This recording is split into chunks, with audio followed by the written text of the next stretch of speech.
Escott. Eddie Fallis. Mary Heather Noble. Trisha Allen. Barbara Wilson. Tim Williams. Matt Correnti, Director of Finance and Operations. And in the audience, our administrators. Caitlin Steele, high school principal.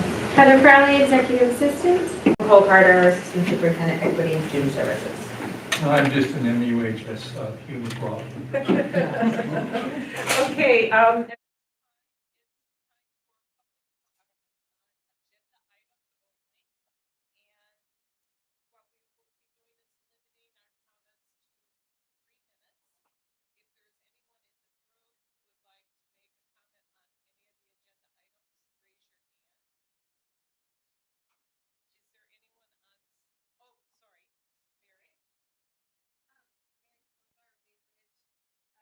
I would like to provide a comment on the ad hoc strategic plan report update. First, I just wanted to acknowledge the work that the ad hoc committee did. I had the pleasure of listening to a lot of your discussions, and I look forward to other opportunities that the board has to dig in deep and work like that. I was really impressed with how seriously you all took that and the discussions, and it was a great pleasure to watch your work, and so thank you. One comment on the updated plan I wanted to make is in goal 3 around success. One area that I still feel is a glaring omission in the strategies is something that focuses on tier 2 interventions. There's a lot of great targets and strategies listed there, but there's no way that we'll get to 80% proficiency if we're not also directing our administration to really invest and double down in interventions. 12 academic interventionists are not going to get our 8th graders to read and divide. So as we're investing in curriculum, let's also invest in remedial intervention for our students that are falling behind. Thank you. Thank you. Is there anyone on Zoom?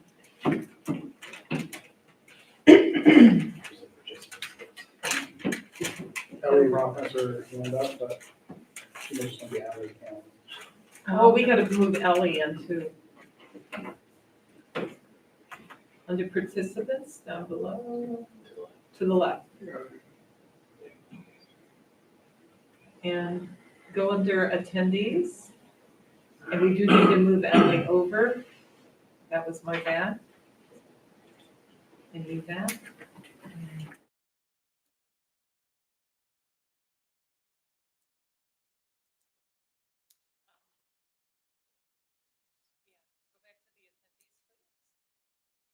If there's anyone attendee that would like to do a public comment, please raise your hand on the agenda item only.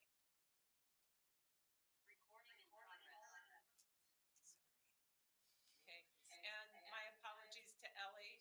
She's joined us, she's on the board, and she was on the other list, and we moved her over. Hi, Ellie. Okay, next, what we're going to do is approve our new student rep, Sophia, so she's official for the entire meeting. So what I'm going to do is let Caitlin Steele introduce her, and then we will appoint her. Hi, everybody. I'm so happy to be here for Sophia's first meeting and introduce her to you. She's a current junior at Middlebury Union High School. She's in the first of 2 years in a career center program in human services. So she'll continue that next year, but she's got a broader array of classes, including 2 IB diploma program classes. She also is the social media lead for the Hope Happens Here group at the high school, which is a club focused on mental health. And I grabbed this quote off of our webpage. The club helps peers access the mental health resources they need and helps them understand that it's okay to be not okay.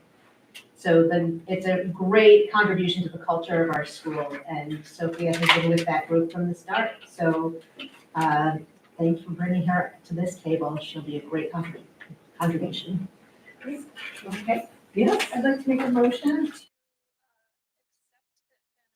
appoint Sophia Lawton as the student representative to the ACSD board.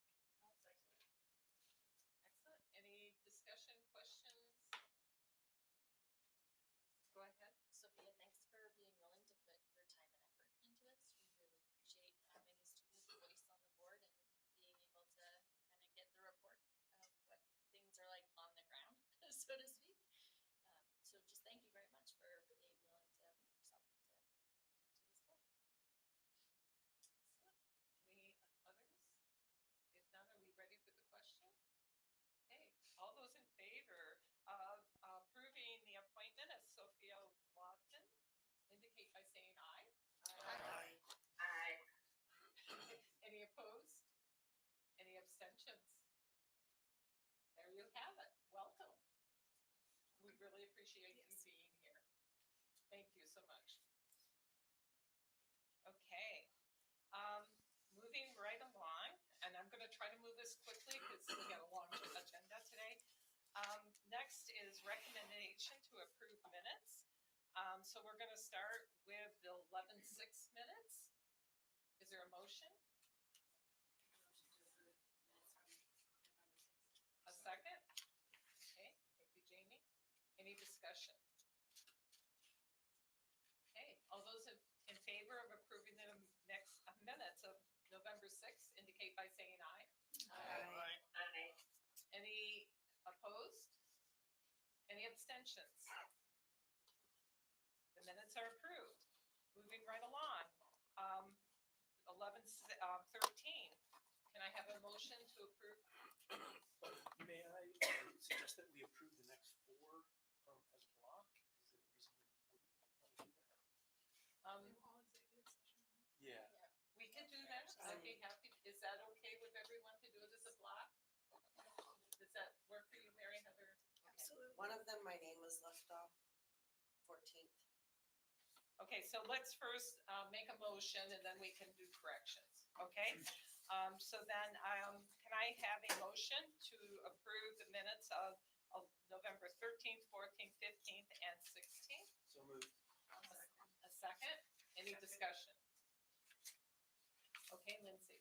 I was present at the November 14th meeting, but my name is not listed in the minutes. I can definitely make that. Okay, thank you very much. Absolutely. Apologies for that.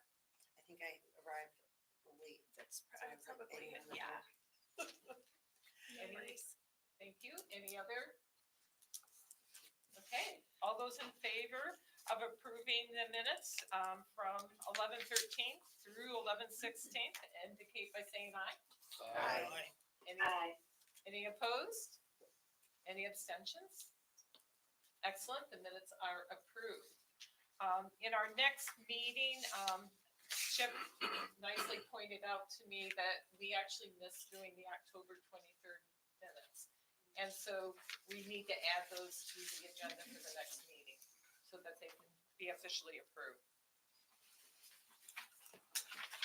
We're doing good. Okay, I'd like to move it over at this time, the meeting to Chip Middleton for approving the bills. There were two sets of bills, 2 weeks in a row, so there's two to report tonight. First one was the November 13th, 23rd, where they were read, again, presumably by Jason and myself. First one is the regular account, which is for $804,693.59. Big number. Checking again, just grossly, 506,000 of that was health and dental.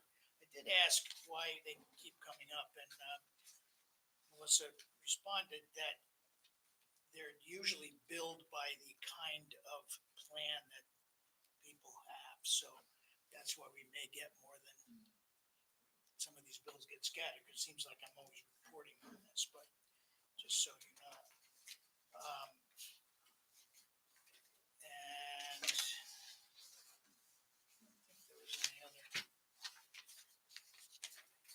Another one for that date, but, and then, well, there was a small one for,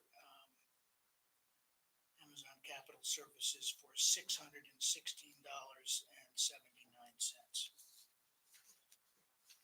Second group was a week later.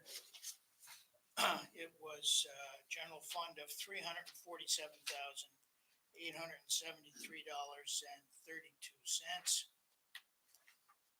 And payroll of $1,007,658.97. No problems with any of the bills, and I move that we accept both dates, having been read by Jason and myself. I'll discussion? Any questions? All those in favor of approving the bills as reported by Chip, indicate by saying aye. Aye. Aye. Any opposed? Any abstentions? I can't talk. Okay, the bills have been approved. Thank you so much. At this time, normally on our agenda, and I'm gonna give you your choice, Eddie. I know that you were gonna be late. If you have an update, awesome. We're ahead of time. If not, that's great as well. I don't have anything prepared. All Okay. I was gonna say was Sophia was chosen and appointed, but you already know that, so. Awesome. We can just keep rolling. Okay, awesome. And moving right along, is the report of the superintendent. So I'd like to turn it over to Dr. Williams at this time for the report of the superintendent. Thank you. The first item in the superintendent's report is a couple of appointments, a handful of appointments for vacant positions that we've been able to fill.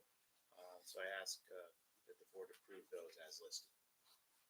Okay, can I have a motion?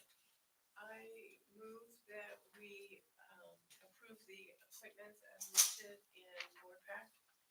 Would you like me to, Tim, would you like me to read each name? No, I think as listed is okay. I think you're okay that way. Okay, a second?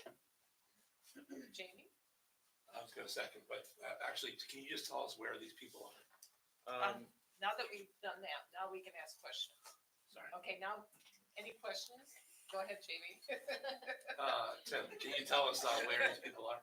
I could if I had my notes in front of me from I the see. office. I do not. Okay. But I don't want to list where they are starting because during their career, they may not remain at those locations. Okay. They're a custodian for the district and could end up working somewhere else at some point in time, Okay. for example. But currently, they're all appointed to be somewhere. Yes. Okay. Oh, yes. Okay. And I think I may have provided those locations in a prior weekly update, at least for Okay. 3 of them. Because there's some that we had to bring on board right away. Okay. Because we didn't have a meeting coming up. Okay. So some of them you're approving retroactively. And they know that if they're not appointed at the board meeting, then they won't be working for us anymore. So they knew that it wasn't permanent until you vote. I see. Joanna? I'm remembering when the board first started the appointments, we were getting resumes and a little bit of information. And is that still, can we bring that practice back? I don't think it stopped. I guess I don't remember seeing these names or resumes from this, a list of appointments. Yeah, Heather, there at least 3 of these were retro. And they Yep. had been provided those. I think you provide, I'm not sure about the correspondence that you provide to them, but I think that you list them with Yeah, the they get the spreadsheet. resumes with Yeah. that, yeah, I don't see In the that, weekly. but. in the weekly update, yeah. The staff doesn't get the resumes, but the board does. There may be 1 or 2 on here that hasn't happened because they're recent, this past week. There was no weekly update last week. We never did this for 50 years. And Lindsay? This list has some different steps, and I was looking at the master agreement, and these appointments in particular range from 1 to 17, and is that just based on education? I was trying to find in the master agreement the right place to look to figure out where that corresponds. It's not to be spelled out in the master agreement what step people are placed on when they're hired. It's based on their years of experience. Perhaps, say for example, the one with 17, on step 17, they may have 17 years of experience working in a school system or working in that field in somewhere, and they get credit for that. So when someone's hired into a union contract, they're hired into wherever they're negotiated at that time of hire. The contract doesn't at least our contracts don't specify that they have to start at a certain step. Okay. Some contracts do specify that. I would never recommend you enter into a contract that does that, because usually that says step 1, no matter what. Mhm. And that's not a situation you want to be in, because you'll lose candidates that way. So with this one, having somebody as a paraprofessional entering on step 17. Am I so I would look at the appendix. And so there are two different appendices. So does that mean that person's starting at 75 with a master's and over 15 years of experience? You're probably looking at the teacher master agreement. These are This is a paraprofessional Okay, position, so, separate okay. contract. That would Yeah, I'm be just hourly rate. trying to make sense of it. I don't think I have the right one here. Yeah, I think you might be looking at the teacher contract, and this is governed by the support staff contract. Okay. All right, I'll look a little deeper into it. Thanks. Any other questions? Okay. All those in favor of approving the appointments indicate by saying aye. Aye. Any opposed? Any abstentions? The appointments have been approved. And go ahead. Thank you. Enrollment projections. In the superintendent's report, it's in PDF format, posted online. I'm not going to go into the details of it because we have several lengthy presentations, but that information is there for people to view. And there's also links in there that take you to the actual spreadsheets that were used to make those calculations. Please feel free to download those files and play with them any way you wish. If you have suggestions for improvement, both Barb and I would love to hear it. Barb and I collaborated a little bit on parts of this and went our own ways in other parts. So you have two enrollment projections which you can peruse. It's always good to have more than one model to use when you're looking at projections. Barb used some different methodology than I did, but there's not a lot of differences between our two projections, but there are some. And the document that is posted there for the superintendent's report will show side by side the two enrollment projections. That was probably the best way to present that. So that information is there for you to use now and in the years ahead, because that document will be helpful in the years ahead. And I'll be checking in a few years ahead to see how well you and I did. Yeah, exactly. We'll have a little friendly competition. Exactly, wagers. Yeah, no, we can't do that. No. We may hold you. Candy. Yeah. Williams looked at it. So the projections are there for you to view. And that's a good segue into the presentations we have tonight on budget development and student services and general fund projections. I'll turn it over to, turning it over to Nicole. She's going to go first. Nicole, going first.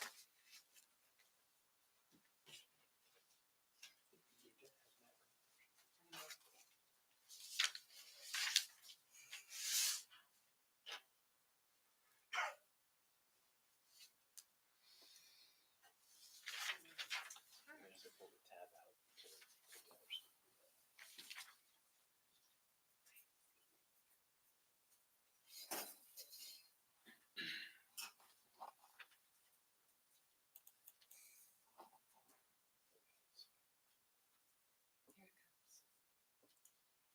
Barb, do we need to do anything to reverse them?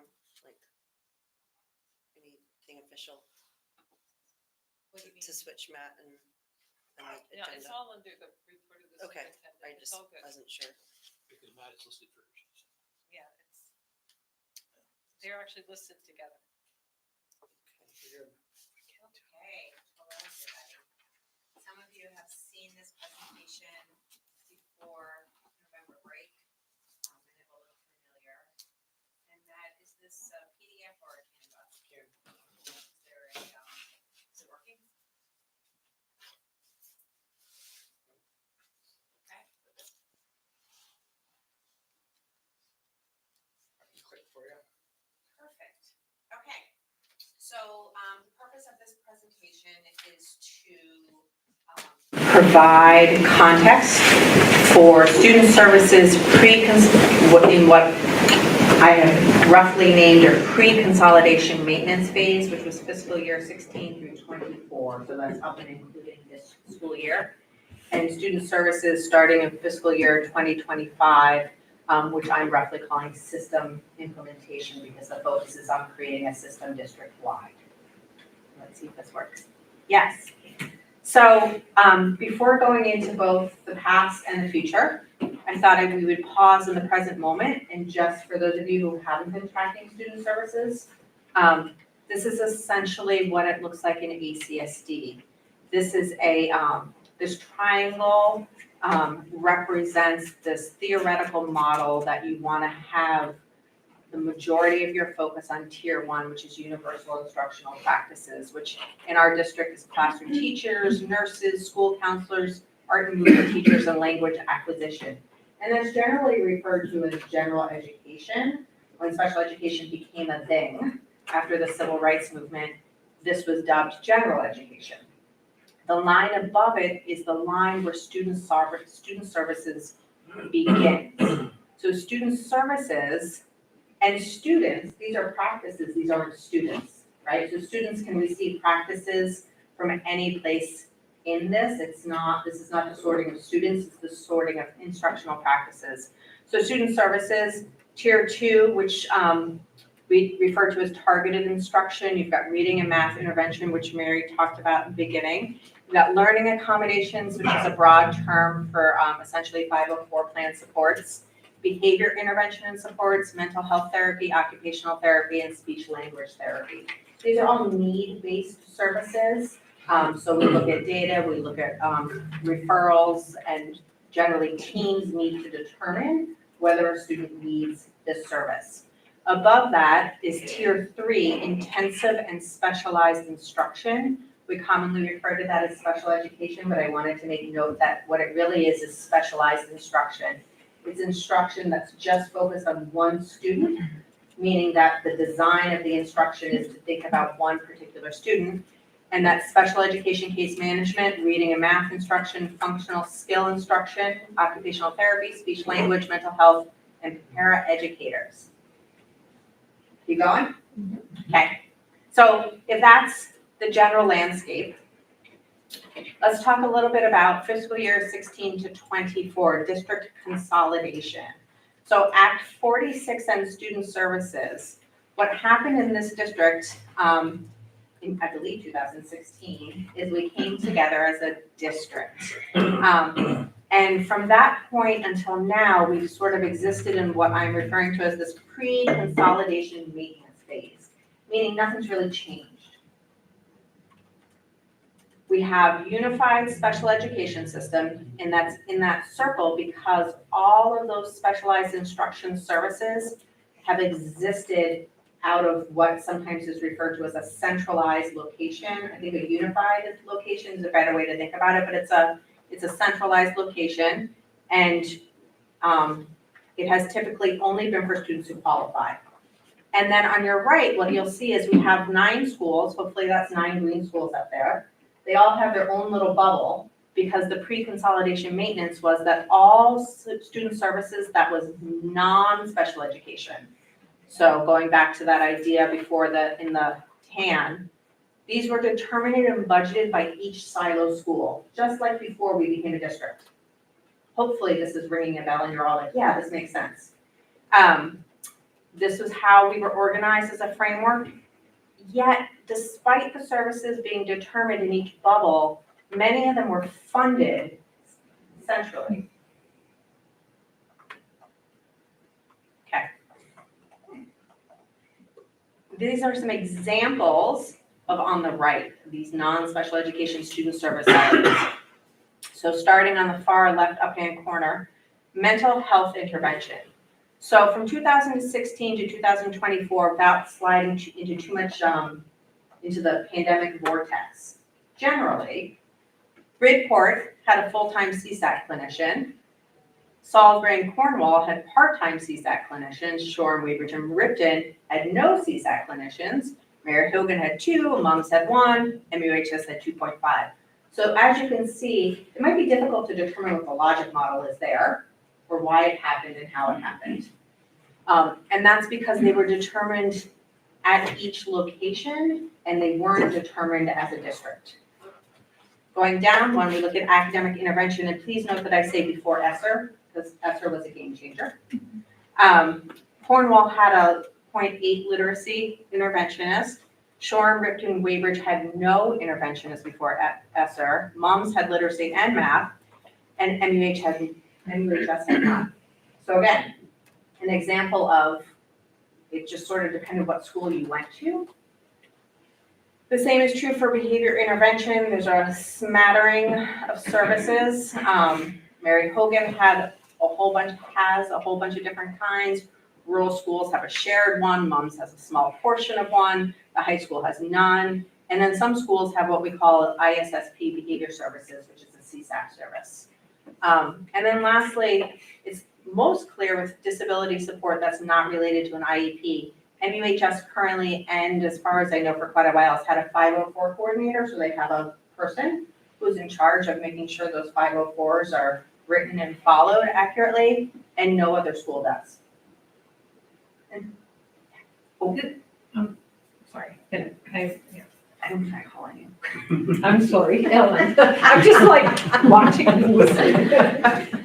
Nicole, you're saying that this has been historically what happened, but the dates there go through 2024, or at least to 2024. So this is current. Okay, just checking. And then when you say that rural schools have one shared ACSD behavior model, that means that we're not talking personnel, we're talking like approach and way of dealing with behavior, or is it, like, what is a model? Yeah, it's personnel. Got it.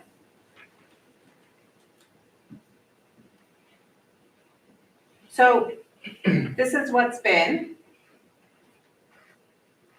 And then under Act 173, Vermont has sort of opened up the possibilities of being able to use funds flexibly, because there's been enough feedback and experience over time that the model, this one, encouraged a system in which children, let's be frank, children had failed to receive services. And so the state came together to address it and wrote Act 173, which also streamlines funding. So in this, under Act 173, what we can now do is we can take that, again, that bottom universal, the green, that's all funded with enrollment funding, meaning how much the general fund is dependent on how many students are at the school. Whereas what's above it is we can unify, centralize, and create a system for all of those student services so that we can look at the needs across the entire district and make sure those services get to the student rather than the place having them and opening the students in the right place, if that makes sense. Under the old model, if you were in a place that had an academic interventionist and you needed that, wonderful. But if you were in a school that didn't have one, you didn't have access to one.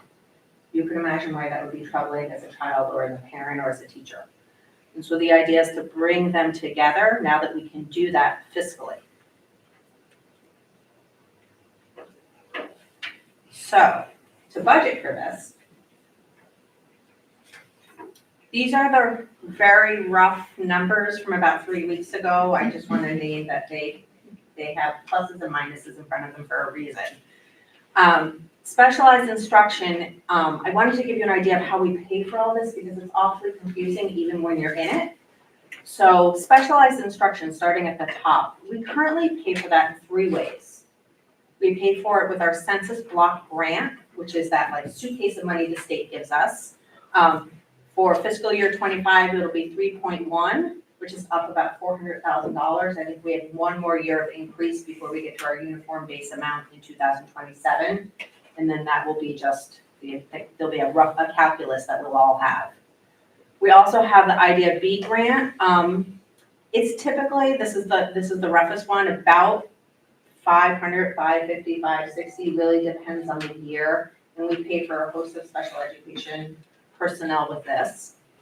And then we have our local funds, which are $2.6 million in local funds that we use to pay for special education. The majority of these funds are, for lack of a better term, sequestered by maintenance of effort. Meaning federal law says that you can't take that money away or move that money unless you can show that students no longer need the service. right? The idea that schools will be held accountable and responsible for making sure kids' needs are met year to year. Then looking at the targeted instruction, again, it's a smattering. Sometimes it can feel like you're holding the plane together with a bunch of different paper clips. We have leftovers from the census block grant. Again, that MOE there is the maintenance of effort. So what the state has said, which I think many of you know, is anything we don't use, anything that's not clearly targeted to a particular student's needs, we can use very flexibly. This is new. So we can take that money and we can build in preventative services and at-risk services for kids. We also have Medicaid reinvestment, which is a somewhat complicated thing to explain, but we basically get money back. But we have to look at what we had 2 years ago to figure out what we have for next year. It's about $300,000. We never spend it all because you're never guaranteed you're gonna get the same amount. So we roughly spend probably about 180, 190. We have Title I, which Courtney or Caitlin will tell me if I got wrong, has been plus or minus $540,000. Typically schools are spending their Title I money on student services. And then the largest chunk is the local general funds, which is about $4.5 million. Meaning that in total for all of our tier 2 and tier 3 services, student services, plus or minus, and I think this number is very different than what Matt has, so it's been updated. I think it's closer, what's the number that I should have gotten right at the bottom? The middle number? No, the bottom in gray. Is that about right? 8.3. Okay. So ignore that bottom number. You're 4.5. But that, sorry, not to get too caught up on this, but 8.3, it's like 6.3 in tier 1. And there's at least 4.5 million in tier 2. No, it's 8.3. I think what you're trying to say is the total of tier 3 and tier 2. Mhm.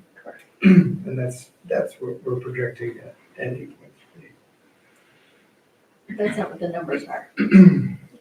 Like in any way that you combine the numbers that we're looking at, you get way more than 8. Right, I think that 4.5 million for local general funds in tier 2 is off.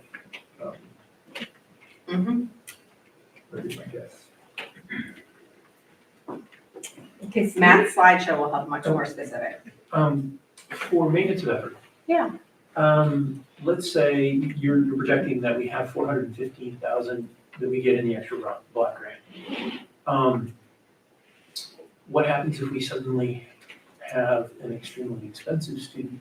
Because this is the big danger of the block grant. If we have a student that has really high needs within the district, $415,000 is not that much money. If we have to maintain effort, and we don't get any more money from the block grant, that money has to come out of local funds. And therefore, and I may be getting ahead of myself here, is there any anticipated budgetary possibility of creating a fund with some of this extra money to, like we have a capital reserve fund and we have these reserve funds that sit out there, and it doesn't have to be a huge amount of money, but some sort of buffer, because like you said, this is gonna happen this year, it's gonna happen next year, and then the third year, it's not gonna happen anymore. We're gonna have that formula. Is there any possibility, or has it been considered, and I'll stop there, of setting aside an amount to cover us in case something like that happens?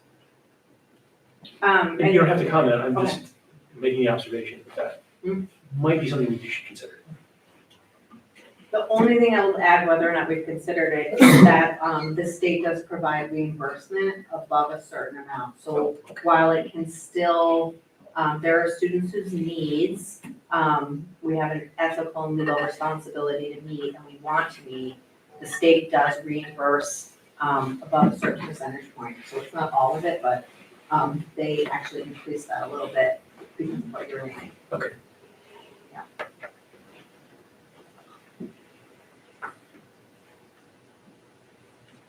So this is just a much more concrete example. I wanted to just be really clear of what the examples, what went with what. So starting on the left, the local special education funds.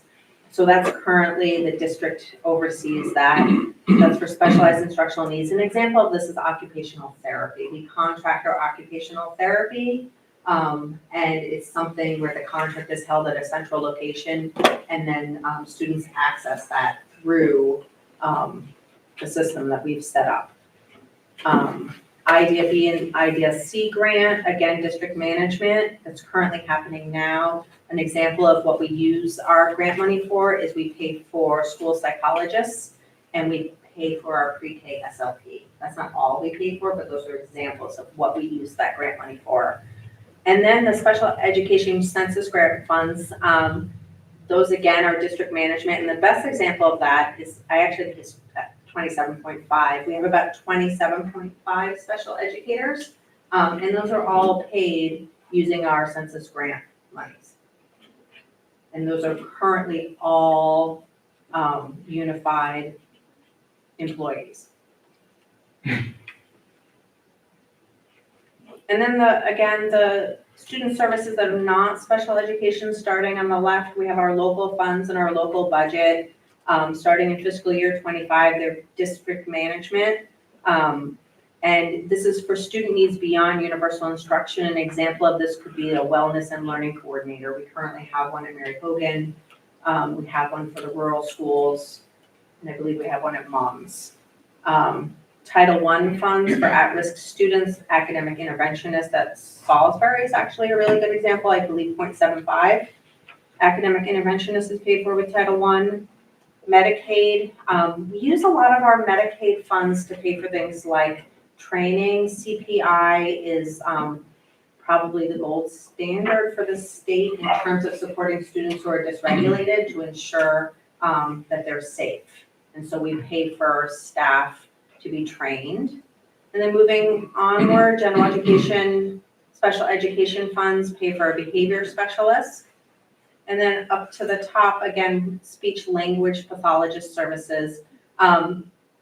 Addison Central is unique in a really positive way. Many districts stop SLP services from being provided beyond special education, and we have a history of providing SLP services for students as a tier 2 intervention as well.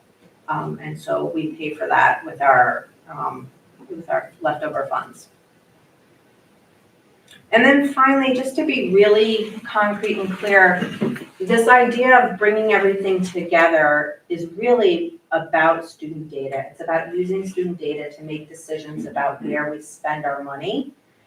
All of these services are sort of an orange-red because all of them can meet the needs of students who receive special education and can also meet the needs of students who don't need special education. And the idea is that the money that pays for these services is the result of teams of school leaders reviewing data, identifying student needs, and then allocating those resources for the good of the district. And this is a really boring chart of what it looks like. These student service positions starting in fiscal year 25 become district-wide, with the exception that 1.0 on the far right is the 504 coordinator, because that's a conversation we still need to have about MUHS has that unique position. But starting in fiscal year 25, we'll have 12 academic interventionists, as Mary noted, 8 CSAC clinicians, and so on and so forth. And that these positions, these services are distributed based on what we're seeing kids need, looking at screening data, looking at state testing, looking at local assessment data, parent and teacher referrals.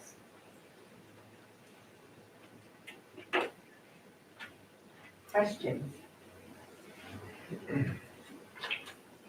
Julietta, did you have anything? Yeah, I'm trying to align the last slide with the staffing table that Matt provided the board. It's not part of board pack. Is the staffing model, it says unified staff 24-25. Is this change, is this expected, is this the current staffing model or is this the projected? And I wish it was part of this slide pack because I think it would add to that table, right, that you just showed. Cause That it's this, looks like the current 23-24 staffing. Is okay, that from Matt? you did, yeah, Is that what it is? Yeah, that was what we sent out, yeah. Yeah, I think we got it in an email at one Yeah. point. it's a little too small to see it from here. Yeah, but it's the staff, it's the staff. It's a breakdown of all the staff in all the schools. Right, and so you're saying, and I'm just trying to clarify, you're saying that next year, this is gonna be scrapped. And you're gonna be looking at the student data and placing the district-wide personnel based on the 3 data points you mentioned. Right, or is that what you're saying? Yes and no. I don't think I would say scrap. Okay, I think what I'd say is the funding for those positions will become district funding. And so the idea is that the way we'll build out the system, year 1 is not gonna look the way it'll look year 5. But the Yes. idea is that we will connect funding all of those services to database needs across the district. okay. So there's no actual change in personnel. But the change might be where they are. Yeah, so for instance, thank you. Bjarke and I had a conversation today that he, his screening data may show that there's actually a need for X, Y, or Z student service personnel, Yeah. right? Versus another location may show that there's less of a need, and we would start having those conversations and be able to make sure the personnel could be in the site where the need was evident. And so what's important for the board to know about this?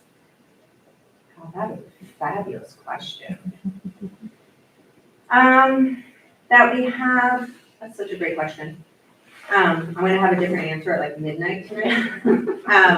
Right now, the answer is that there's a lot of educational policy change unfolding in Vermont that's complex, that's based on theory. And that's full of a lot of hope. And it's important that the board know that we're trying to figure out how to leverage those policy changes so that we can shift from each school doing its own thing to creating a system where we can identify kids' needs as early as possible and be able to get those needs met. And that's complex change. It's something that has not entirely unfolded yet in American public education. That's what I want the board to know. This is hard, but it's good. So this is so dependent on having the right kind of data points in every school and the testing. And I know way back in the spring we saw, some of the things that was going on in Salisbury, right? So how are we across the district getting that into place? Another great question, but I'll have the same answer at midnight. Okay. So we currently have a phenomenal screening system for academics because sort of the gold standard for academic screening, and that's FastBridge. And we have 10 years of data, which is phenomenal. We've now opened that up to the middle school and high school so that we can have similar accurate data.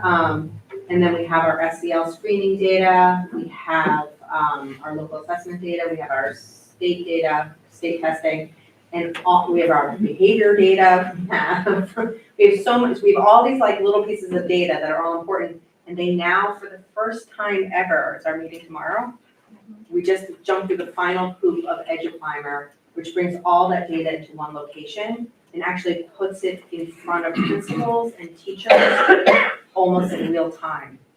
And so that's probably the most significant thing we're doing to try and get this right is using the most recent data, but being able to connect it to historical data and giving that data to teams of teachers and administrators. Because actually what the research shows is that's the most significant thing you can do to make a difference for a kid is you can give that data to teachers to talk about what they want to do differently and how they're going to do it. Awesome. Thank And you. I'm hoping to show you EduClimber. Oh, I have that'd to be figure awesome. out how to do it in a way that doesn't compromise confidentiality, but I've been playing with it. That would be cool, yeah. I think Mary Heather was up first and then Jamie. I guess, the question that comes to mind, I think probably a lot of us are kind of cooking this question, is, you know, in theory, obviously, this is great, direct, you know, resources toward where the greatest need is. The problem is that we're so dispersed. And it's not beyond the stretch of imagination for us to consider that there's gonna be need all across the district. Greater need in some areas, in some locations, and maybe, you know, the number of students with that type of need, the proportion, is smaller in other locations, right? And so how do we ensure that we are appropriately directing greater resources toward the greater need while not ignoring the existence of students in smaller populations that still have significant need? And obviously, sort of that next step is, you know, making sure that our resources are not spread out too thin.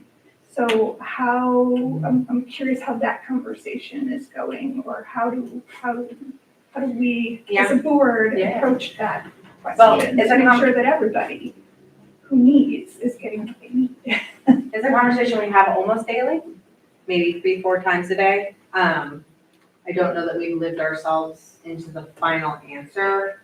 I can tell you that because special education was centralized sometime in the past 5 to 7 years, the process right now is not perfect, because I would not want to pretend that any system right now is perfect. But we are able every spring to audit all of our IEPs, all of our services, all of our case management, and then myself and a couple of other leaders sit down and we try to figure out who needs to go where, what special educator needs to go where to make sure those needs are met. That sometimes means, this is actually the hard part, it can sometimes mean that a school that may have less need, because it's complicated, right? You can have a few number of kids, but their need could actually, right, be much bigger. And then you could have a lot of kids, but they have less need. So all of that goes through an audit system, and then we assign special educators. We sometimes don't get it right, so we get feedback from special educators, from parents, from teachers, and we try to right size it the best we can, but it is the hardest part. Is right, I think for me, what you're naming is how do you right size it? How do you make sure that regardless of where you are, you get your needs met and that the personnel is there? Yeah, I mean, I guess my concern is that even if we're switching systematically from this sort of siloed, each location has what it thinks it needs, to this broader, centralized, unified system, you're still gonna have edges of the bread that aren't getting butter. And that's a fundamental problem that I think this board really needs to contemplate. The only thing, Mary Heather, that I would add about the edges of the bread not getting buttered is that we're in a better place than we were a couple of years ago because Act 173 allows us to provide more preventative. So it's not gonna solve everything. It isn't gonna get the butter in all the right places, even though we try to so hard. We're better poised to do it because we no longer have to wait for kids to show us their talent. That's huge. But you're asking the right question. Jamie. I don't know how to ask this question, and I'll just ask it. Well, how do you determine if we need more? Like I understand spreading the resources that we have in interesting, important ways. And what if you're like, well, the bread is still, or whatever you said with the butter, like how do we currently have enough to meet the need? Like, let's say math, we have this target of getting 80% math proficiency higher, right? With our math interventionists, do we have enough of them to go around? When I answer this way, I'm really not being snarky. I think we currently only have 2 math interventionists in the district. 2? Yeah. Okay, So that is a need. okay. You are pinpointing a need.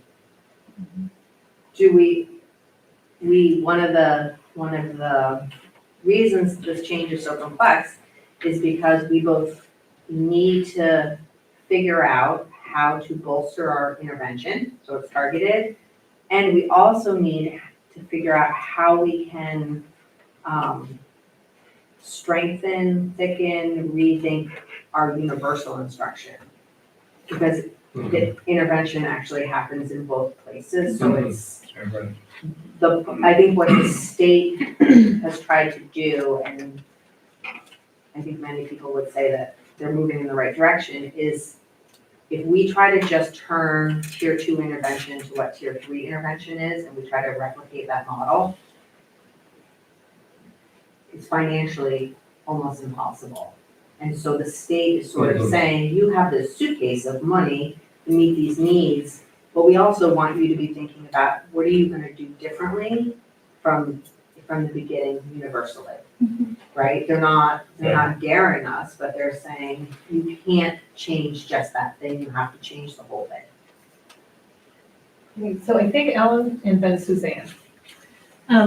So to what you were saying before, Nicole, I think this kind of lines up with what you're saying, Jamie, is when you say that sort of intervention is a big tool that Act 173 equips us with, that's what you're speaking to, right? Is like the tier 2, being able to like build up our tier 2 tool case or whatever, so that we just have more strategies and more, I think, personnel behind them. And I would just say, we have 12 academic interventionists for almost 1,600 students today. There's not enough. That's a ratio of like 133 per student. So whether it's spread out by schools or just if every single kid was in one massive building, to what Mary said at the beginning of the meeting, I can't imagine we have what we need to get to the prevention and intervention that we would want, let alone a goal of 80% proficiency in math and literacy by 3rd grade for all students in the next 5 years. So not so much a question maybe, but I'm open to any The comment. only thing I would add to that is just texture it a little, is that when we think about tiered instruction, there really is, the model includes intervention in the classroom. So when I say theory, it's not just an interventionist pull-out model, it's also Right, happening in the right. classroom. And I would imagine that involves a lot of training for teachers, classroom teachers and all kinds of things. So, yeah, I think generally the idea of being able to look at all the data, which is really exciting to determine need, but just looking at the resources we have today, many of which we're all starting to engage with the post-ESSER funding realities of. I don't think we're anywhere close to where we would want to be. Suzanne. So my question kind of wraps everything up. If we're using Educon, and the teachers now have gazillion pieces of data in front of them, A, is there a time of the day where they can input pieces about students so that it can be added into this glorious database? But at the same time, the teachers, A, know how to understand and interpret and analyze the data, and then do they then know how to restructure, reteach said lessons, said skills, concepts within the allotted time that research states, basically 24 to 48 hours, that you need to reteach if you really want it to sink in. Do they have all of that, those tools in their toolbox? And if not, are we adding that professional development in so that they get it, so then they can actually use the data to make a difference? We are working really hard to bring that to fruition. I would say we're at the very beginning.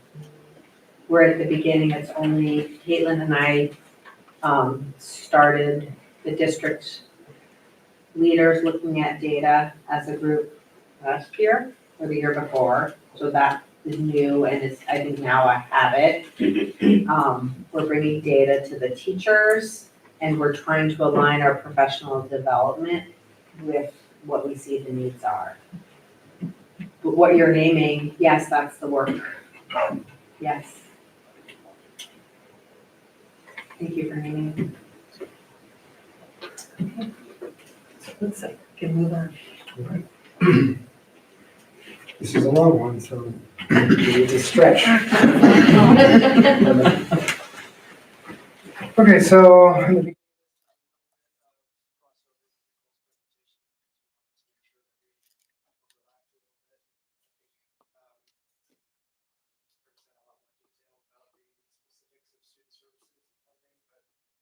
case you forgot from 30 minutes ago, student services included our academic intervention, so literacy, math, and speech, behavioral support, so that's where we have medical social work, prevention, intervention, teaching, and then evaluation and planning, so the team tasked with developing the IEP and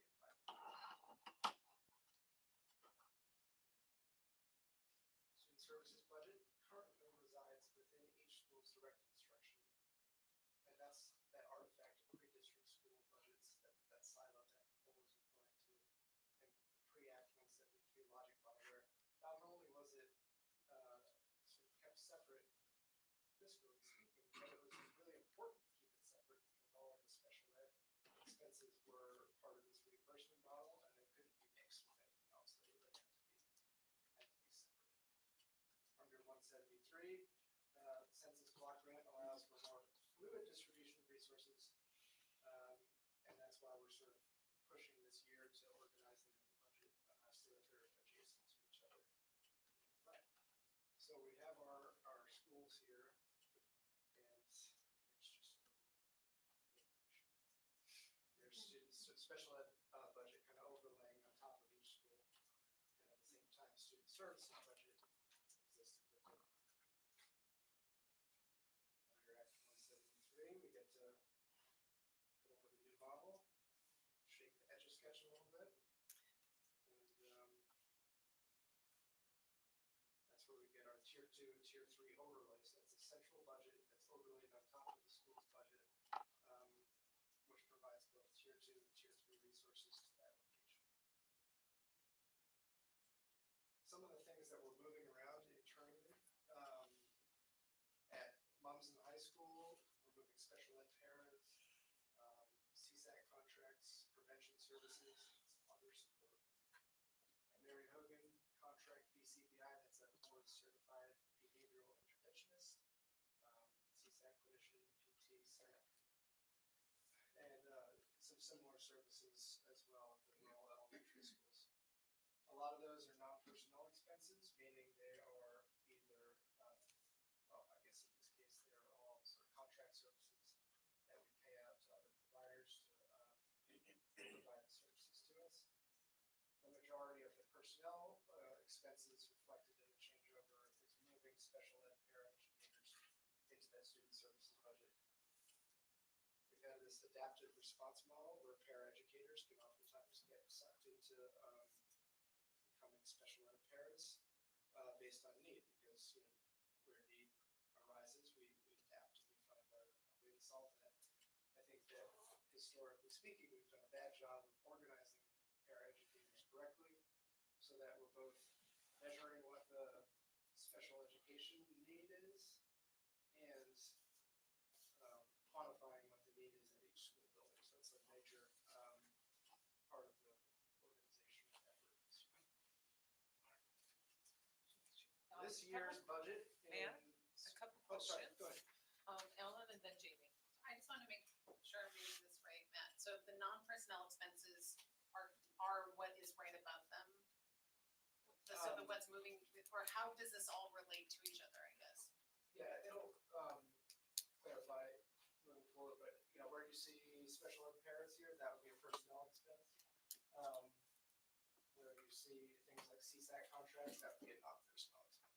Okay, and all this is telling us is what's moving from the general fund currently, and the new budget will be into the special services. Yeah, just to give you an idea of some of those things. It's not new money, it's just sort of a movement. Transfer. Okay. Jamie? sorry, so, Matt, so I know you belong slide, but, so some of that, can you go back? So some of that money in the second level is the 300,000 for special ed paras. No. No. Personnel costs? So none of it is involved in those other, No, okay, that's contracted. that's all just contracted services, fees we pay. Yeah. Okay. Sorry. This is FY '24 budget. So the current special ed budget this year is about 5.6 billion. If we quantify all of those things that are currently in the general fund, general ed budget, but are set to be transferred, that's about 1.6 billion. And that's different from what we have in board pack. Yep. Yeah. Yeah, sorry, the By a data lot. has. But this is the updated This one. is- Okay, yeah, this that's is- fine. So that was 24. Now we're going to 25. So as we meld special ed and student services budgets into the special ed and student services budget, and we move in our ESSER funded positions, which are largely interventionists, hitting this budget cost center. We're seeing a year-to-year growth of 15% on all of those expenses, which gets us to about 8.3 million. That was the number I was talking about earlier. It's important to explain this because when we look at the general fund summary, it doesn't look like that because some of the things are leaving general ed and creating a net loss effect there, and some of them, and they're all migrating into what was special ed. So it's going to look like special ed is gaining a ton, and general ed is not. And the reality is this is sort of what we're moving over, and the combined effect of bringing in ESSER and migrating those lines. Can I ask? Sure. Just Go ahead, one- Chip. Assuming, because this is so complicated, it really is, I'm trying to get my head around it, but assuming in a couple of years, once this transition has occurred, we will be looking at this not with all this transfer. We will be looking at it not more simply necessarily, but at least we won't have all this having to reconcile these transfers from one account to the other, correct? Unless Oh, there's no, some. yeah, this It'll be should, at some cost center. it'll level out next year because we'll have hit our organizational goal, right? Right, We're yeah, gonna organize. I just wanted to state that because this is a really complicated year, also a difficult year. They're two separate things, I think. Yeah, we're taking the work that was in process pre-COVID, and that was trying to combine, 9 different ways of doing things into one unified budget. And we had the great interruption with COVID. Now in the post-COVID landscape, with all these new statewide initiatives, we're creating a new system that just organizes us. So that as we develop equity plans and strategic plans and all that stuff, we can say, at least we're organized, so that when we go forward, we know what we're doing. I guess. Matt just literally described most of our meetings together. Looking at the disorganization and bringing meaning. Here's the year-to-year budget summary. So we have 23 actual, and I put this up on the next slide, so if you can't see it, don't worry. But I think worth noting is I added a couple columns here to reflect the percentage of the total general fund. That's this one up here, GF. And so we're seeing here, this is the FY '24 budget, FY '25 draft budget, and the percentage of the general fund, as well as the percentage difference. So here's some of those weird ones that we'll get into.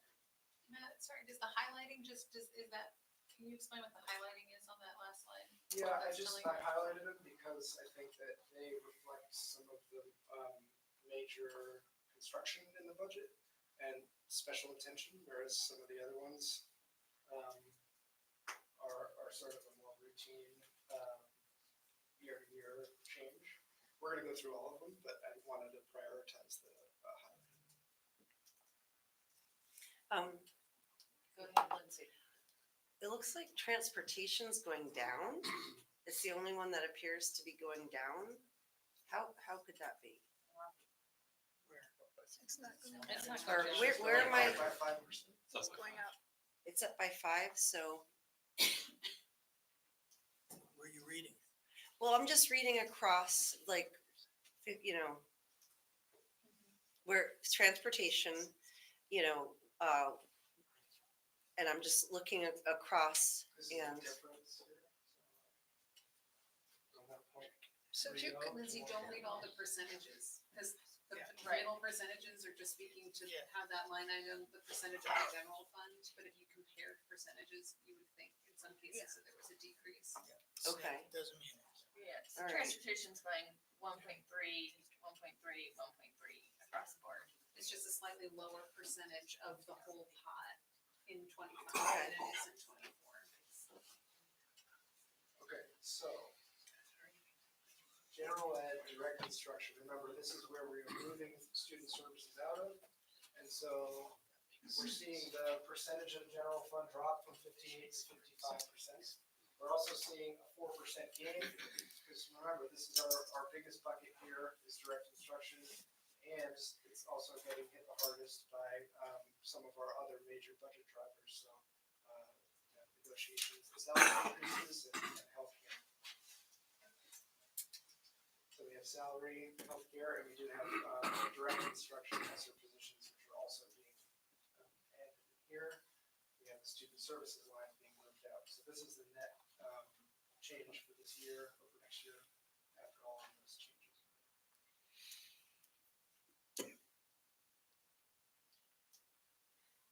In student services and special education, we're seeing this big wonky number here because of the salary increase, healthcare increase, which again hits all of the personnel.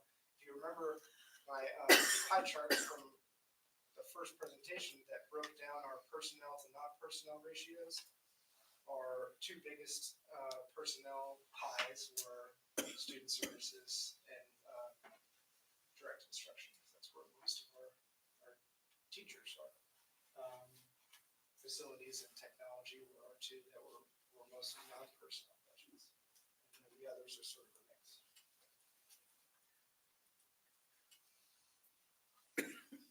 Professional development curriculum gains literacy coordinator from ESSER. I think that 39% is highlighted because it's a big number, but it's also, you can see here, 2% of the general fund going to 2% of the general fund. So because it's a smaller piece of the pie, that 39% improvement doesn't move the needle too much in the grand scheme of things, which helps us to sort of understand that number a little bit better. School board and central office. The main drivers here were the contingency that we calibrate to 1% of the total general fund every year, and the same salary and healthcare increases that we're seeing across the board. Tech is just sort of rolling year to year with slight increase because of the salary and healthcare drivers, but no major changes there. Same thing with facilities. Facilities actually dropped from 10% of the general fund to 9%, but is still seeing a 1% gain for the same reasons. Transportation, as we saw earlier, is up 5% this year, 4.5% next year, 4.5% the year after that. So that's a pretty static increase in line. Where my career center. We still don't know. Okay. We still haven't heard. We're gonna know at some point. Just to ask on the transportation, I can't remember now how we ended up with our mutual, other districts trying to come up with The common contract. the common contracts and all. So can you just put that in context here? So we created a consortium contract with us, Mount Abe and Edison Northwest, by bundling our RFP hoped to catch a bigger fish or to at least have multiple bidders. We did not have any other bidders this time around. So we want Did we sign? More the Is it- length of it's the all signed, contract right? too, can you speak to that? So we're now on a 3-year contract with Betcha, the current provider, or provider last year. We were able to shorten it from 5 to 3 because the rate that they came back to us with was higher than Mount Haven, Edison, Northwest could bear in their budget. And so when we reworked the contract, we were able to negotiate it down to 3 years. We've also been in touch with some other bus providers in between now and then, and optimistically seeing some good interest in sort of being out in front of all of the logistics that would be necessary to set up shop here in Addison County and bring in a national provider who could serve all 3 districts. And they actually went so far as to say if you hadn't bundled with the other 2 districts, we wouldn't have been interested in you. But because it was close to 50 bus routes, it caught their attention. So better late than never, I guess, but we're kind of stuck in a holding pattern with Betcha. Thank you.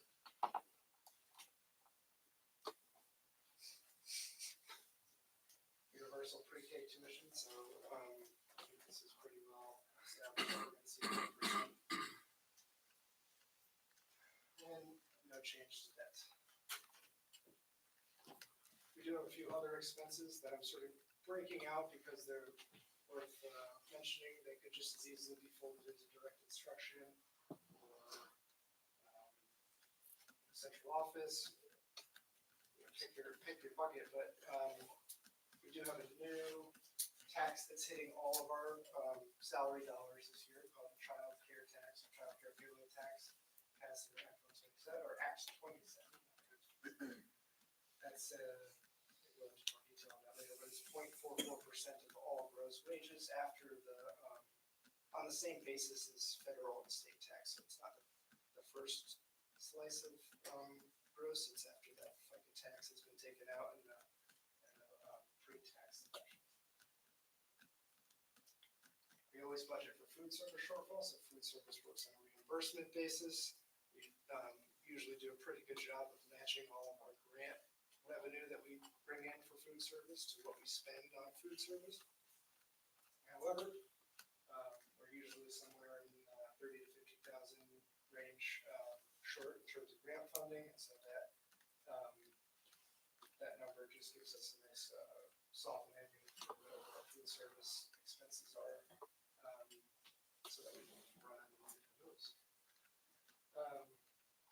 And then I think that I mentioned this morning at the facilities committee, but we have the need to budget for additional costs for the ESSER-funded Mary Hogan HVAC project. It was initially budgeted in ESSER as an $800,000 project to address the whole building's air handling needs. It has since gone down to half the building. It was supposed to cost $1 million, and then the estimate just came back at 1.2. So prices are going up. The amount of work that we're getting is going down, but we're feeling pretty good that at 1.2 we're going to be able to fund that before the end of the ESSER grant, which is going to be getting the work done next summer. We will have a recommended motion for the board next meeting to pre-approve a couple of bidders who have submitted pre-qualification forms, and that should help us get the ball rolling, ordering some of the equipment that has a long lead time, and just kind of getting everything staged for the summer.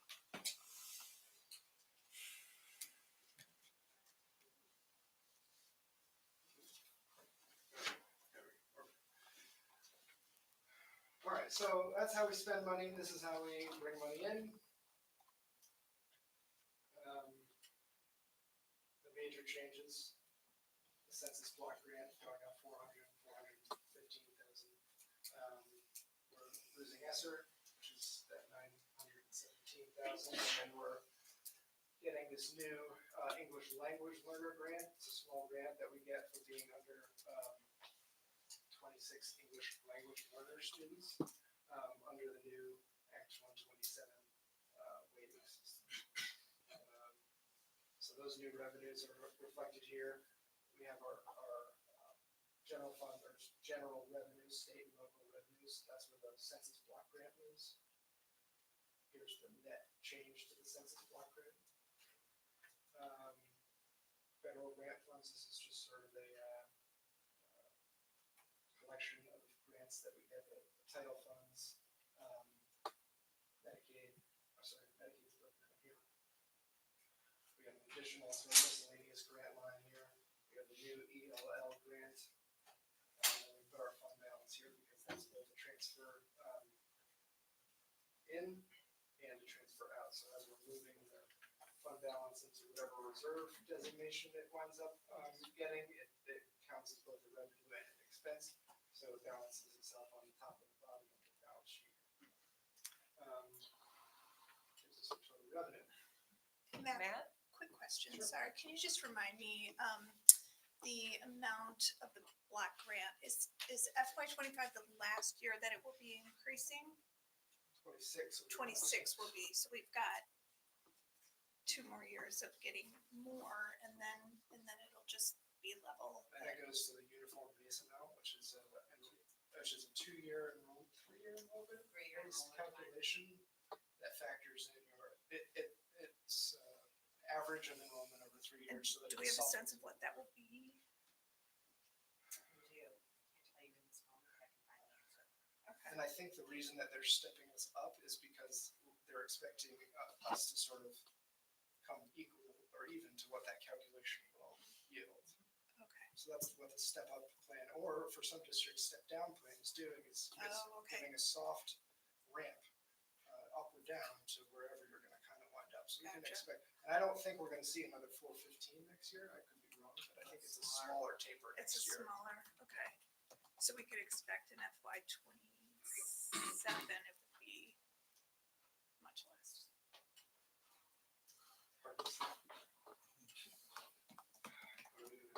127. Okay, so. In FY 25, we're gonna use long-term weighted average daily membership, LTWADM. Really missing a good brand name, if anything. Mouthful. That's gonna replace equalized pupils as how we count student weight in our district and statewide. Long-term weighted average daily membership assigns weight based on grade level enrollment. So we have different weights for pre-K, elementary, secondary, or middle school and high school. We have weight given to students living at or below 185% of the federal poverty line. We have extra weight given to English language learners. We have weight given for districts that are in 3 different bands of sparsity. And then 2 of the bands of sparsity qualify you for small schools weight, I should say. Here are the enrollment weights based on grade levels. So pre-K is counted as 0.46 of an FTE because they're not at school as much. K through 5 is 1.0. That's sort of the center point that they use to measure everything else off of. You get an extra 0.36 for being in middle school and a 0.39 for being a high school student. Hey, Matt, this isn't on you, but I'm just gonna note that all of these slides in Board Pack are not displayed. Yeah. And so if we could just get those at some point, because I think this is very important information. Yeah, maybe I'll just send a link to the Google file. PDFs have not been. Yeah. All right, so poverty and English language learner weights. So for poverty, that's at or below 185% of the federal poverty line. In case you're wondering, the federal poverty line these days for a family of 4 is about $55,000 of family income, and for a family of 3 is about $45,000. So that's just a marker there, but that gives you an extra 1.03. And if you're identified as an English language learner, you get an extra 2.49. So that's a big weight.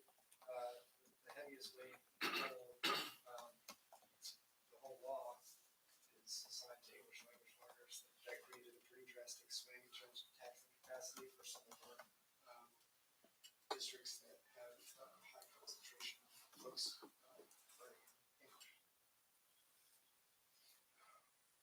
sparsity is next. So this is based on the federal census data, which was I think, now a couple of years ago, the 10-year census. And based off of that, we're classified as a low sparsity district. That means that we have between 55 and 100 people per square mile district-wide. And because of that, we get an extra 0.7 weight added to each enrolled student. Because we are a low sparsity and not a medium or high sparsity, we do not get through the gate to small schools weight. In order to get through that, you have to have less than 55 people per square mile. That would have added an extra 0.2 weight to every student who's in a school with an enrollment of under 100, which obviously we have several of those. This is where the college population is factored in. Yeah, so the college population is factored into sparsity, and because the college kids were counted as residents when the census was done, our sparsity number was affected. But for the college kids, we probably would have gone into the medium sparsity band, which would have then led to us qualifying for the small schools rate, which would have represented like a $3 million. This is all coming from state, I know it's census data, but it's state law using the census data in a particular way, right? Yeah, but the state wrote it such that the state is now obligated to use a third-party census company to annually refresh the data because they can't use stale data to assign weights on an annual basis. And so there's going to be this, I don't know how they're going to do it, but they're going to recount kind of every year statewide. I don't know what statistical methods they're going to use, or you know, if they're going to wait till Middlebury College is on vacation. But it's like, yeah, there's a recount coming, and we don't really know what can happen. But we know that we're close to being able to qualify for that. But we're not banking on it. So, if you take all those things and all the kids that we have here, and run them through a Excel sheet that the state gave us, which is just an estimator at this point. That's the state calculator. We get 2551 for our long-term weighted average daily membership. If you remember from the last presentation, we talked a lot about staying under the 10% rule. That's this number down here, which we'll get to in a sec. But it's 10% year to year compared to what we did for this year. And in order to do that, we need apples and apples, so we had to convert our equalized pupils, which is kind of this number that you might remember from previous budget years, into average daily membership, which is this. So we know that this is our FY24 average, long-term weighted average daily membership. We do not know with full confidence that this is going to be what we have this year, but this is what we have right now, based on what we know right now. So we're presenting it. Talked to a lot of other business managers who are afraid to present this number because it's still shaky and could change a lot of different variables, and it's very sensitive in the calculation of what you wind up with down here. We're going to run a scenario, but just know that this is not something that's set in stone yet. But so that's 7.8. All of our expenses, all of our revenue, all of our kids that we think we have gives us a 7.8% year to year per pupil spend increase, which is good because it's under 10%. However, we have scenarios which we still have unknowns that we need to worry about. So, like I said, this is not set in stone, and it could change. It could change by 25. You know, that's not a lot of weight. We're talking about all the different things that go into creating this number. We could get our free and reduced lunch count wrong. That's probably the one that's hard to guess right now. So that gives us 25 to 26 for our long-term weighted average daily membership projection, which brings the budget year to year up to like 8.9%. So that's a sensitive number, right? We all we did was change it by 25 and we got all the way up to close to 30%. If we add another scenario, variable in here and increase negotiations by a very rough 1%, again, that's gonna increase our expenses and brings the budget year to year up to 9.6%. So with two things that are, not outside the realm of possibility, we have the,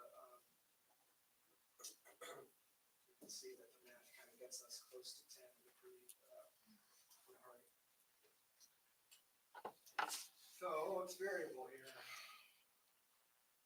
Well, our fund balance is something that we're still waiting on our audit to reveal what that number is going to be, but that's again something that doesn't necessarily factor too much into that year-to-year calculation. We have that child care contribution tax, which I mentioned before. I put it in yellow because 2 weeks ago when I was making this, it was new to me, and now it's old news. But I guess the most important part of that is that we're budgeting for paying all of it, even though by statute we could hypothetically pass 25% of it off to the employees as a deduction. Doesn't seem like that would be a popular strategy. We're still waiting to finalize our final weighted pupil count. The state gives us its number. So we're guessing at it. We're using the calculator that they gave us to guess at it, but they're going to give us the final number based on what they have for data on their things. We're still negotiating. It was one of our major 3 budget drivers and still a major unknown. And then, as we'll see in a second, property yield, which is fundamental part of the tax calculation, is still an unknown.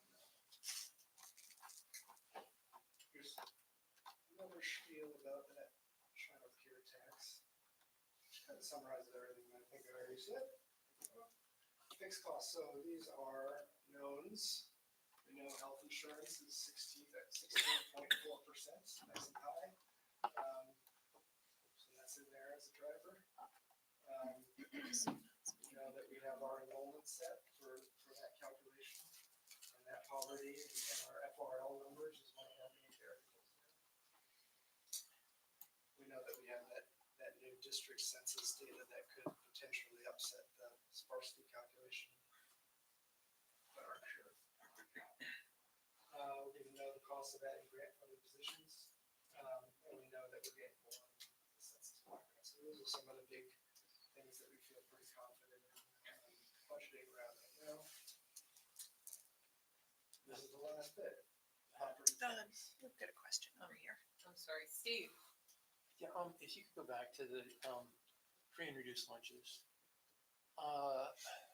We provide lunches now.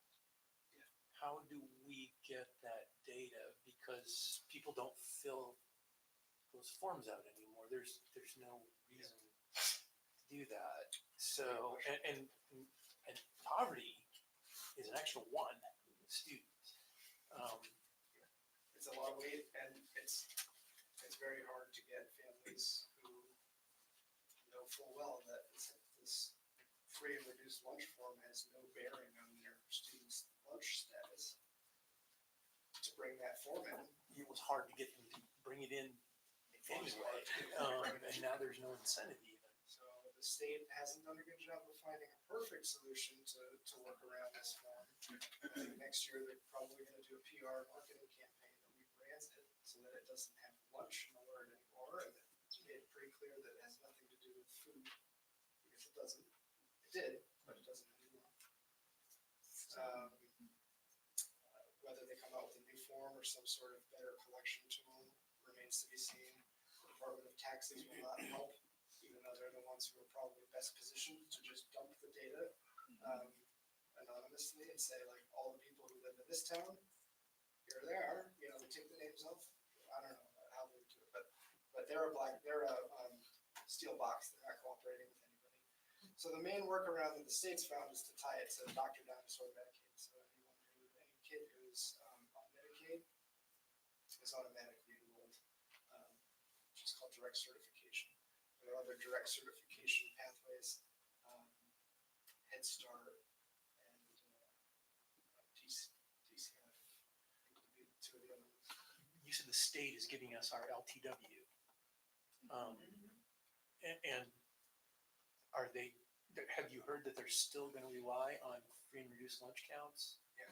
Or are they, oh man. I mean, it's part of it, right? It's a Swiss cheese approach. Right? None of them are perfect systems, but every time, we're gonna get as many forms as we can, we're gonna get as many direct certifications as we can, we're gonna do everything else in between to sort of bolster our numbers, right? Sometimes that means being proactive, school by school, saying, hey, let's take a look at our roster and see this family of 6 kids who hasn't filled out this form, and with one phone call, we might be able to, gain 6 certified FRL. What's the metrics that's used to determine Title I? I mean, because that's a similar metric. That's exactly the same, yeah. It's still the same. So much funding hangs in the balance of this form that is super obsolete that it's really due for me. I was just gonna ask, do you know offhand if there is like an appeal process whereby, like, if we get a number for LTW ADM that seems just bonkers to us based on what we know about our district, do you know if there's a process for appealing or reviewing or submitting additional data that? So if we go over 10%, we'd have to go in front of a review board, and that would give us an opportunity to plead a case. I think if your bonkers LTW ADM doesn't drive you over 10%, then they're not gonna waste their time, yeah. But I think that, the state's generally pretty good about breaking it down into data and saying, here's where this number came from. Yeah. Here's what we have, and if you have something else, you give it an opportunity to correct. Okay, thanks. And then ultimately, it's important that number's correct, because right now there's the cap, but eventually there won't be the cap. And so we want that as accurate as possible. In theory, I mean, there'll always be some But it'll spending control It'll impact mechanism. our tax rates, so. We're gonna get an early draft from them, hopefully the first week of December, along with the property yields calculation from the tax commissioner. Yeah. So those will be 2 big pieces of information that we have in the mail soon. But between now and then, it's just our best guess. Okay, thanks. And then, so we'll do the draft LTW ADM, and then it'll probably freeze sometime in like February. Give them a chance to make any tweaks. Yeah. Matt, do you think you can finish up in like 10 minutes? Yes. Yeah, okay, great, I'm sorry. No, you're 10 minutes is more than enough. We're going over a little bit, so. Just a comment that it looks like, by my count, there are 3 places where state law is really affecting all of this. There's the new childcare tax credit, payroll tax, which is increasing our expenses, which increases the numbers that we're looking at. There's the changes in free and reduced lunches and the impacts that has on collecting data. That's crucial to understanding what our LTW ADM is. And then there's the use of census block data without any exemptions for non-permanent residents who might be inflating population. So I'm just putting that out there. It sounds like there are a few different places where the state has made some really well-intentioned and probably arguably overall great changes, that there are some pretty direct impacts on a big number that our district won't be alone in being pretty nervous about bringing before them. Would you add healthcare to that list? Well, that's an impact. It's not the state. Here's bargains. Yeah. It's bargain by It is a state. So there's 4 Yeah. drivers. I'm remembering some feedback, so when Steve brought up the FRL form, I think the district has done a really good job saying, help our district out. I see it in lots of principal newsletters, and I know a lot of community members that have filled it out. I don't know if by law, the response has to be written the way it is, because I think it's a little off-putting. Like, people go out of their way and they fill out the form and it's like, sorry, you don't qualify. Yeah. How about it's like, thanks for doing this, you don't help us, I don't know. It's just If that confuses could be people's- changed a little bit. It is a weird response to get. Yes. That's a So, good point. just some feedback. Hopefully we'll get a better system. So like like I said, December 1, we hopefully get that tax commissioner letter. Tax commissioner has to set the property yield. The property yield is going to be divided by the education spending per long-term weighted average daily member to give us the equalized district tax rate. So the property yield is a number that reflects the amount of tax that needs to be raised by property taxes to fill the ed fund with all of the money that it needs to budget every school in the state. So I'm looking at sort of big picture. But we take that yield and divide it by our spending to get our own equalized district tax rate. If anyone remembers CLA, this is all pre-CLA. We're not going to talk about CLA today. That'll be the next one. Christmas and New Year's and all that stuff first. We'll talk about CLA. But EDTR is our district tax rate. So here's a scenario where we're at 9.2% of our budget. Feels good about that. That's a $15,477 per equalized long-term average daily member divided by a $10,000 property yield. That's the estimate that we've kind of gotten from the state. And that gets us to $1.55, which would be a 10.6% increase in our tax rate. Because we stay below 10% here, we get to cap our tax rate at $1.47, 5%, as long as that spend rate stays below 10. So we're at $1.40. So $1.47 is going to look a lot better on property tax bill than $1.55, even before we have CLA is applied. That's it. I'll share this presentation, but the previous two presentations are linked here too, in case you want to go back to those. Quick questions? A quick answer for Mary. Okay, great. This year we're at 400 for census block grant. 2026, we get an additional 400. This is assuming that our long-term membership holds steady at about 1741, which is what it's calculated for this year. So plus or minus a couple students. That's 2000. equalized people. What? That's equalized people. No, 1741 is the Yeah. long-term membership for our SU. That's not, you're right, but not weighted. Oh, Not yeah, weighted. not weighted. No, good.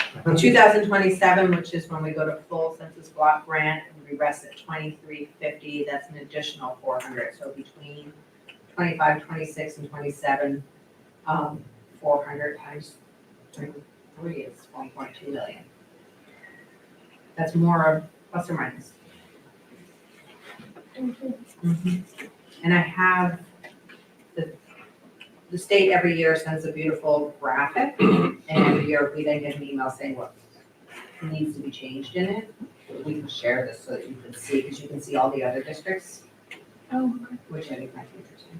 I will say that the state has gone on the record and said that they're looking at about a 10% statewide increase to the ed funds need this year, which translates to like 170 million new money that the ed fund's going to need to raise. And there's no free lunch, right? So the way that the taxes work, taxes are collected in each town. They, in theory, would go all the taxes would go up to the state if you put in the ed fund, and the ed fund would dole out everything that a school's budget asked for. In reality, the taxes go to the towns, the property taxes go directly to the school from the town.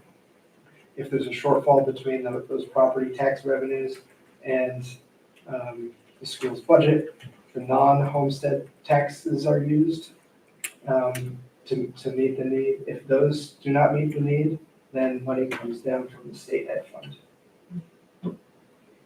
If the property tax revenues meet the need, and you have all this extra non-homestead property tax that goes up to the ed fund and hangs out for other districts to use. Okay, so the ed fund is this surplus provider that is funded by the unneeded local tax revenues from all the different towns in the state. So that's why when Burlington builds a new high school, it affects everybody in the whole state, because that's, less money that goes up to the ed fund that could trickle down to need elsewhere in the state.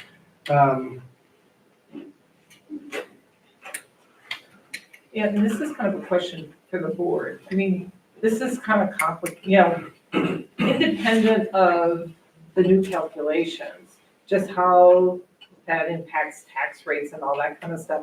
If there's a desire, we could have maybe a session just on that, like a training thing, if people want to understand that better. I believe there's even a kind of old video online at the state level that is crude, but it might help, and I could send that link to folks so that they can listen to it, just to give you some background, because that's independent of, all the stuff that Matt showed up until now. I will say that the next presentation. You're gonna will do be more of that tax. too, yeah. And it might be a good thing to listen to prior to your presentation, to kind of Primer.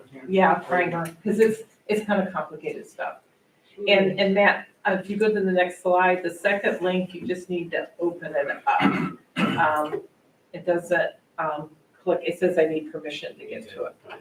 Oh, yeah, I'll set the. Yeah, the first one's fine, but the second one, just so you don't get calls from us all. Okay, thank you. Yeah, one other thing, it came up in finance, because we heard all this.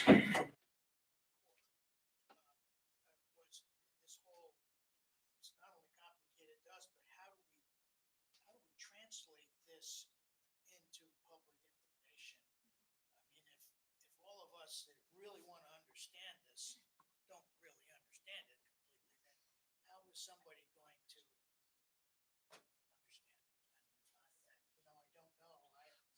We didn't know what would be the best way to do it, but since it's December and we got December and January, vote on the budget, and then in March. I have a budget method question, I think. I was thinking back to what we were talking about, the interventionist, like the math interventionist, and you were like, okay, we have 2. And that's not enough. And then Ellen was like, we don't have enough people. Do we budget for that?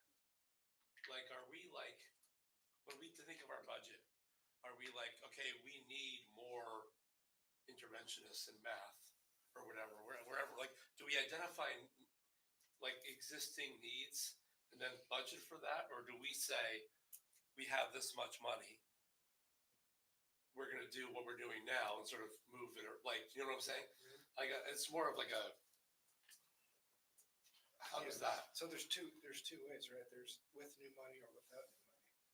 With new money is we have a need and we have the ability to bring new money in to meet the need, and we're gonna do that. Okay. Without new money is we cannot bring new money in because of one restriction or another, blow the tax bill out of the water.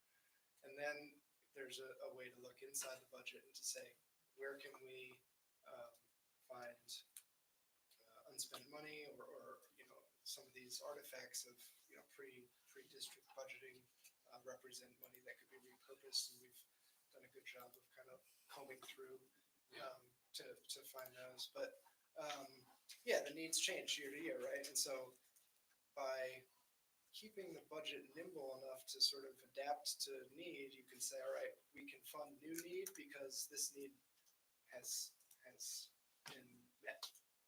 And so we're moving the same money one year to the next to adapt to wherever the need is without necessarily representing a net increase. So I think first and foremost, it's can we do it without new money? And if not, what is our ability to do it with new money? Could be going out to get a grant, could be taking a closer look at what we do with our grant funds. You know, a lot of solutions, but yeah, that's the method. I guess I would also say, I mean, I think traditionally we've looked at our need in our current configuration. So there's never been a sort of collective, like, okay, what is our district need and how would we address that in a different way than we've always done historically? And so I think that's the other element. Yeah, I guess I'm just thinking of this very specific thing, like how many math interventionists do we need? Like, do we ask that question? And if the answer is 10 and we have 2, then what do we do? And if the answer is 2, then we're good. But you said the answer is not 2. So then, like, what, you know, so like current configuration, I don't know, like, what do we do with the budget wise? If we have to, what is our response to that? We have an easy answer in the room right now. It's not enough. So like, what are we doing to prepare for that in the next year or 2? I guess that's what I'm asking. I don't. Exactly. Joanna? Yeah. Yeah, and this is adding on to, I think, Mary Heather and Jamie's point is also how can we evaluate the effectiveness of what we're spending money on now? I mean, so I can look at some kind of big numbers here with contracts with CSAC and that are apparent, and are we evaluating that effectiveness? And I'm remembering back to one of Matt's many presentations about, you talked to principals and sort of their needs, right, at one point, but it never came up that they needed more intervention. So how do we get to that answer? I know Nicole has her perspective. How can we get there? Yeah, I think it's a great question. I think that, you know, the CSAC contracts are a great example because they represent a lot of dollars that we spend to go out and contract with a third-party organization to meet need as it arises, because that's how we can kind of on the fly adapt to a spike in need. Then that goes into the budget the following year, because we say, all right, we spent $100,000 on CSEC at this particular location for this particular student this year, and then, you know, 2 or 3 years pass, the need goes away, and that's still sort of hanging out in the budget. And if we don't do a good job of sort of tracking that all the way through, it becomes, I call it dead money. And contract labor is really easy to run dead money on, and so trying to keep all of those things refreshed and active is a big task, and generally can be a way to find the ability to meet an emergent need as it arises. That's different than hiring an army of interventionists, right? You can't do that with that. And so I think that would that to me would be sort of a budget driver, right? We would say we can't do it this year because we're sort of between a rock and a hard place funding wise, but as we move forward into our next budgeting year, if we wanted to set that as a priority and say, we need $1 million for intervention, let's put that into the driver's presentation and sort of push it through the entire process because the district has set that as a priority. And then it becomes something that we bake in that way as new money. And with a strategic plan, right? You know, part of the targets, part of the actions is to really have a better sense and a rubric for budgeting that takes the equity into place. So I'm hoping, you know, the hope would be as we move forward, we're going to have better look at, you know, where we're working well, where we're not, and, you know, have maybe better tools to see where we have a shortfall, you know, how we're spending our money based on the equity. Yes, but that's one of the big purposes of having the strategic plan for equity and the work that's going into that, and why it's so important to get that over the finish line, you know, so the implementation team can start taking a look at it. And, you know, so, which is kind of leading into what we're going to be talking about soon. Right? You know, because we don't have the tools, right? We haven't had the tools up until now that has helped that much. So maybe this will be better not perfect now, but maybe in the future we'll get better, right? Go ahead. Just a quick comment, what we can do right now is look at our first instruction and look at the resources we have there. So our elementary PD this year is largely focused on bringing all of our teachers back to a consistent page with math instruction. And there's a current pilot going on at Salisbury School with our Bridges 3 program, which is a math curriculum we'll update for next year. And then our early literacy work, which we got a good start on and really honestly need to like dig into at the next level and continue. So there's this quote, you can't intervention your way out of ineffective first instruction. And I think that is something we can't do right now, is look there and keep working. Thank you. Thank you. On a more positive note, thank you. Okay, so I'm gonna move us on. We're running a little late. Under the next item, report of the chair, I just wanted to briefly talk about something we never came to closure on, which was our board meeting locations. In the past, every month, one of our board meetings was at a school. And this year, because of the superintendent search and all this extra, we didn't really schedule those. And I'm kind of proposing for this year that we'll keep at the central location where we are. And not necessarily, because we wouldn't be able to hit every school at this point in time now, because you really need to start in September to do that. But wanted folks' thoughts and feedback on that as well. And what I'd love to know from the administrators, in the room here, what would be a meaningful way to engage, as opposed to having you jump through hoops necessarily, entertaining us, at a board meeting. Because we don't, we're missing that, obviously. And so maybe that's something that admin can think about, what could we do? Because we'd love to do something meaningful and give you that opportunity. But at this point, I'm concerned if we start, going in January to different schools, we're only going to be able to hit several, right? From, January through, maybe June, but mostly May. And so I'm thinking this year, we may have to forego that. Any thoughts from folks? Go ahead, Steve. So when we were doing that, in person was fine, but the technology that we were using made broadcasting, especially people who are joining us now with Zoom, almost impossible. Yeah. And we've got to find a solution to that if we're going to do that. The most complaints we heard were I couldn't hear, the audio quality was poor, and this is a controlled environment. I mean, we have control of this environment. We don't have control of the gyms and the other places. So I think if we're going to start going back out into the schools, we need a better solution. Right. If we're going to continue to broadcast.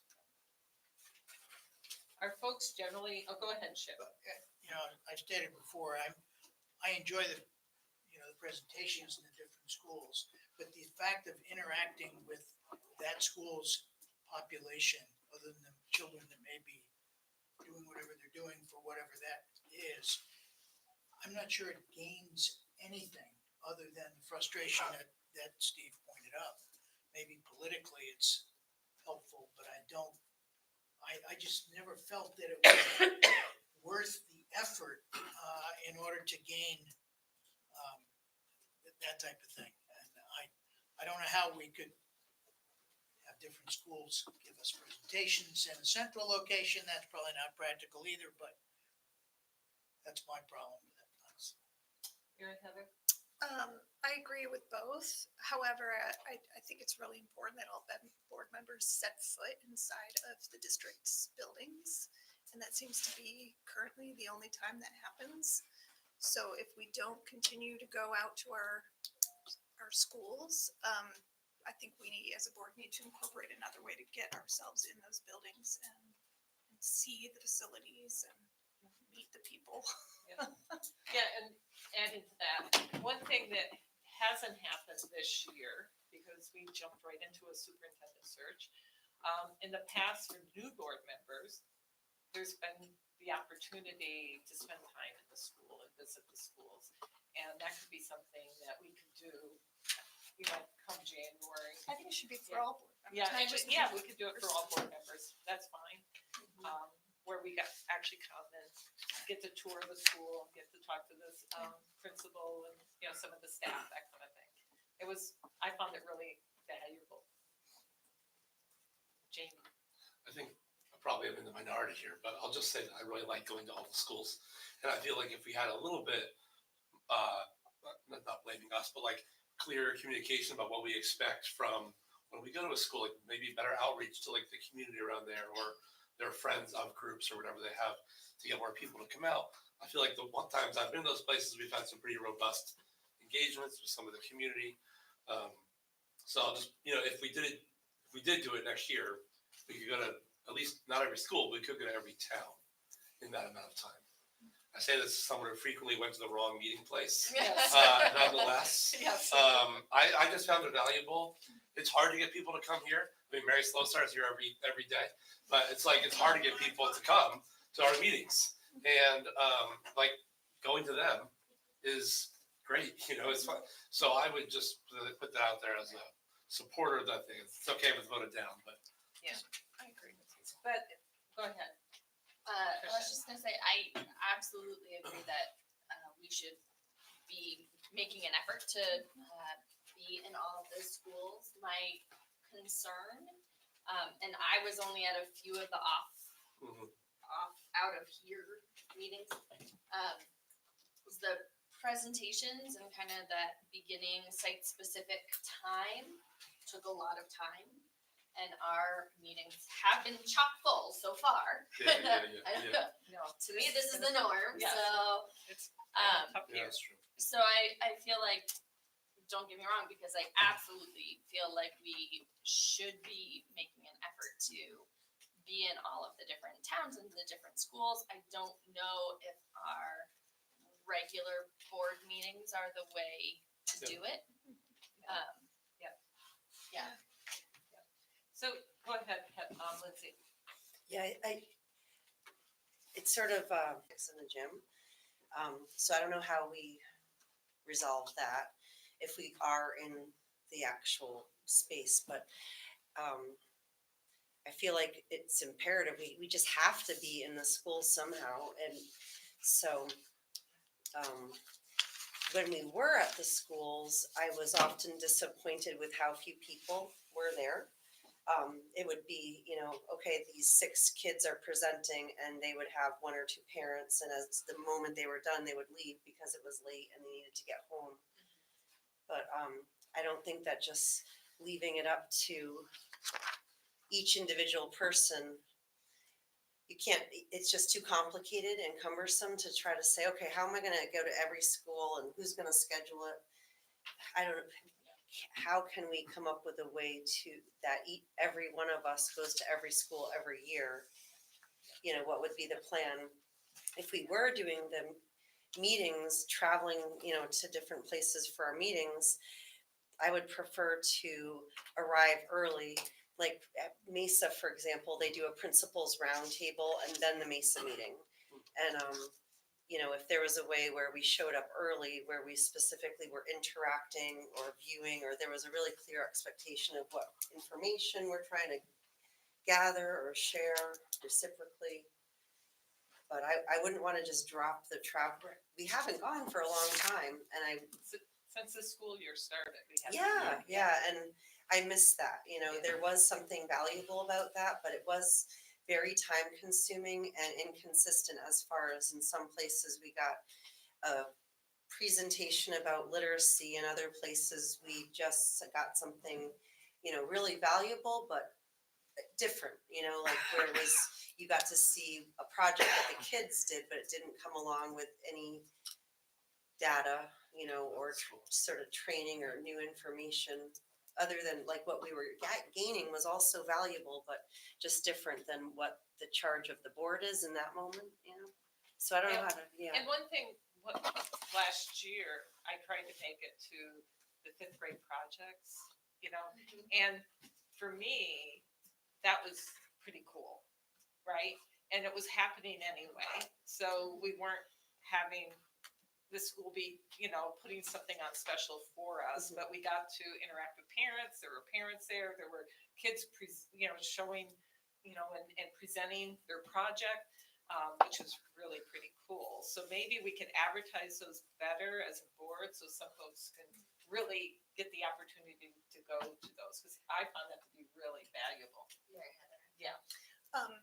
Well, two things. I think we should probably wrap Yeah. this up, and I was just gonna suggest that maybe we just need to look into the technology aspect of it, see if maybe the gym is not the best place to do it, maybe the library is, or maybe a classroom is or something. So that's one aspect. The other thing is that, and I'll mention this at the committee updates, but the Communications and Engagement Committee is working on requesting or asking principals and folks in the buildings themselves to, when is the best time for the board to come and provide, even if it's just a couple of board members to be there and offer more or less formal engagement. And so that's just another way that we can be reaching our communities in a more meaningful way. So I think we need to kind of do all of the above. Yeah, and if you have ideas, definitely shoot them my way, and we can kind of accumulate those ideas. But I just wanted to talk about it because we didn't do it this year, and we had good reason. But it's something that we never really come to a consensus on. Yeah. I don't mean to speak on it, sir. No, please do. I did see you. I did see you. No, it's great. I think the question comes down to what's your goal of the meeting, or coming? Is it to see what students are doing and see kind of the curricular end, which means you'd come during the day? If it's about engaging with the community, really you'd come at night, I think. And I think in my initial mind, it's community events. As an example, on December 8th, we're having a spaghetti dinner and bingo night, and then we'll have some raffles and things like that, right? You come there, you sit down, you have dinner with people, you talk to them about what's going on, you play a little bingo. I think that's how you connect with people in those communities in the school, because those are the events that we build to build community. Right. So identify the events that we do to build community and then go to those events. So we need to get those on our calendars and yeah, absolutely. Thank you. Absolutely. Okay, I'm gonna move it. Next, we have continuing report of the board, and we want to give an update on the ad hoc strategic committee readout work that we did last time we presented early November 6th. We received feedback, and the committee met again, even after doing all the superintendent interviews on Friday. And so we'd like to give a readout. It's included in your board pack, and Emily has actually updated the document at this time to give you a sense how that document's going to look. So Ellen's going to help kind of step us through some of the changes. We don't have to go through page by page or anything like that. And Matt, could you please? Oh, it is. You're so smart. Oh my God. Thank you.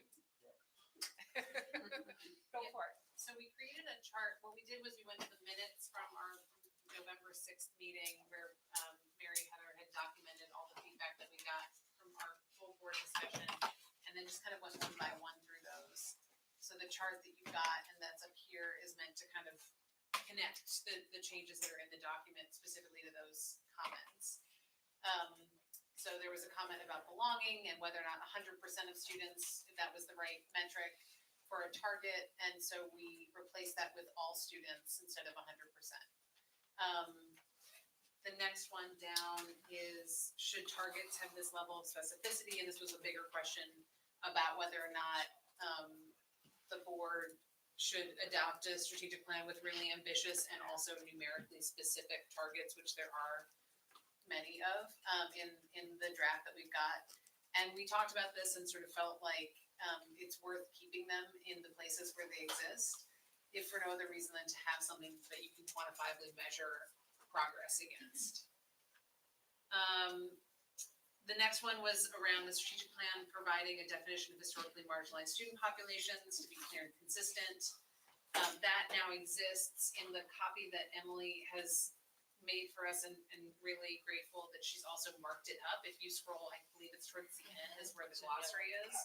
So there's a definition of historically marginalized students. My understanding is that this comes, and it says here, it comes directly from, it's the definition that's used in the ESSA Vermont State Plan.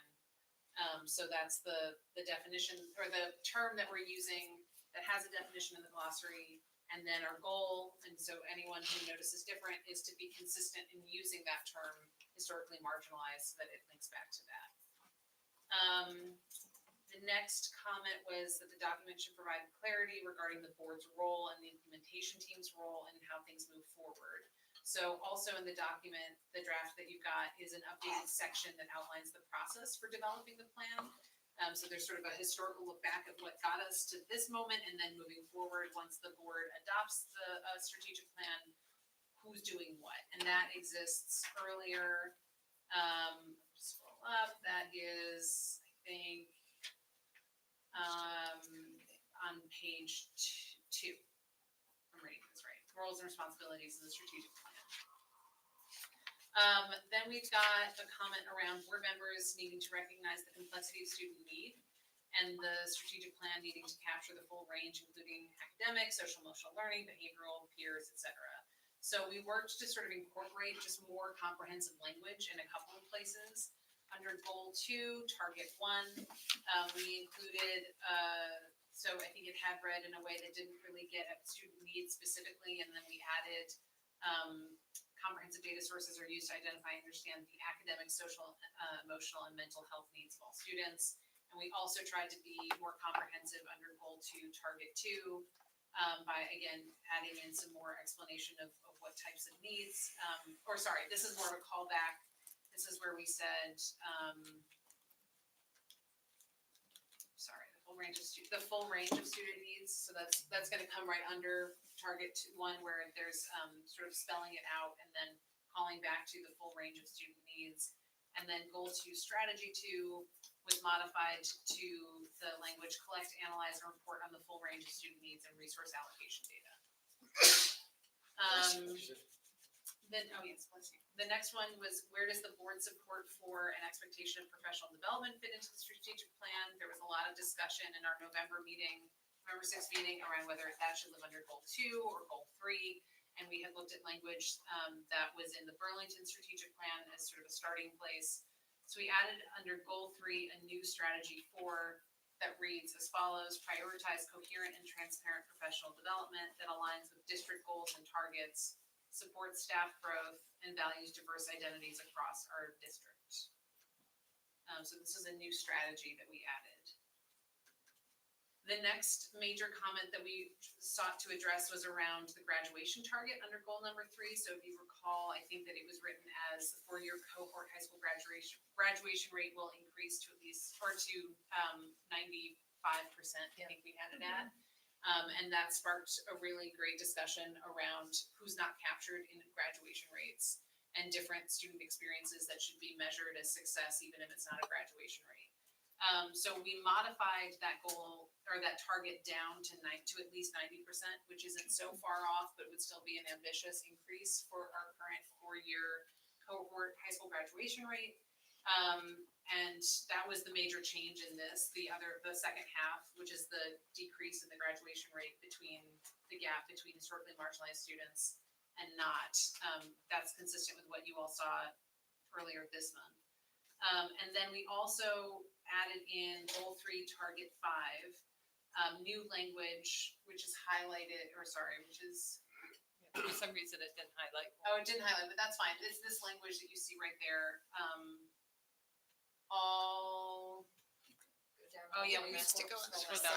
Oh, it is yellow. Sorry. The highlighted part. It is Yes, highlighted. all graduating students are prepared for their transition to adulthood beyond high school, whether pursuing a post-secondary school activity, post-secondary education, vocational training, integrated employment, continuing adult education, independent living, and or community participation. Mary Heather, this is the language you tracked down. I grabbed it basically from listening to the recording. That's right. Nicole had sort of quoted this for us. Yeah. And she went on So vacation. if there is a more refined, that's what we did in the interim. If there is a more refined or succinct way of conveying this idea, we can Yeah. certainly make that change, but that's kind of what I heard on the recording, so that's what I transcribed. Pretty good. The next comment that we were working to address was restructuring the action steps into a different section. So this was part of kind of trying to figure out how to recognize the really excellent work by the action team, but also recognizing that that's not, that those action steps are not receiving the endorsement of the board. They're not sort of being voted on as, and so this is what the district will do, that the work of identifying the way to get to meeting these targets and the strategies and the goals that we adopt. And then there was public comment feedback from Mary Slosar that we tried to integrate in specifically by adding a new strategy 5 under goal 3, which is worded here. If you scroll down, Matt, thanks. So new strategy 5, continual evaluation for improving consistent delivery of the district's coordinated curriculum to ensure student success. And then another new strategy 6, prioritizing early identification of developmental delays and disabilities or students at risk of developmental delay or disabilities to ensure early interventions that address student needs. So those were 2 additions on the strategy front based on the public comments that we had from November 6th. And then I think another change in here that had already been in the works that I noted was that Emily added in on page 1 context and data. So there's some new explanation of kind of the problems, if you will, or the challenges and the information, the data that informed our understanding of that this plan is partly meant to address. I think that's it. So the new version of the document was in board pack. And so I'd like to just open it up to see if folks have any additional comments on it. You know, we could go through page by page, but you can also read it, you know. So If I can make a general comment, Emily, thank you for putting this together and thank you for the way you've done it. I really like the arrows and the color coding, and it makes it a lot easier for my brain to parse what's changed, what's new, and how everything's working together. So thank you for your hard work and how you put into this. It's appreciated. You're very welcome. I'm noticing a few errant arrows. It's okay. It's okay. And there have been a few rounds of revisions within the ad hoc committee's work. So just note that like I may have missed some of the blue sections because I did it and then they became the most recent version. And so there are a few things that come. I have one general comment, which is that in here I've noticed that the targets are written as proposed targets, but I think those are just targets that we're adopting. Yeah. So I would recommend that we take proposed out unless that was meant to. No, and I'm just noting the other thing, which is that we added an appendix, which we hadn't had before. Oh, Yeah, right. thank you, thank you. These are all hyperlinked. So- That's what we're talking about. Jason, go ahead. I just want to say that the, how do I say this nice? The distance that we have come in the last 2 months from Yes. what this document was 2 months Yeah, ago to what it is now is like just miles. Yeah.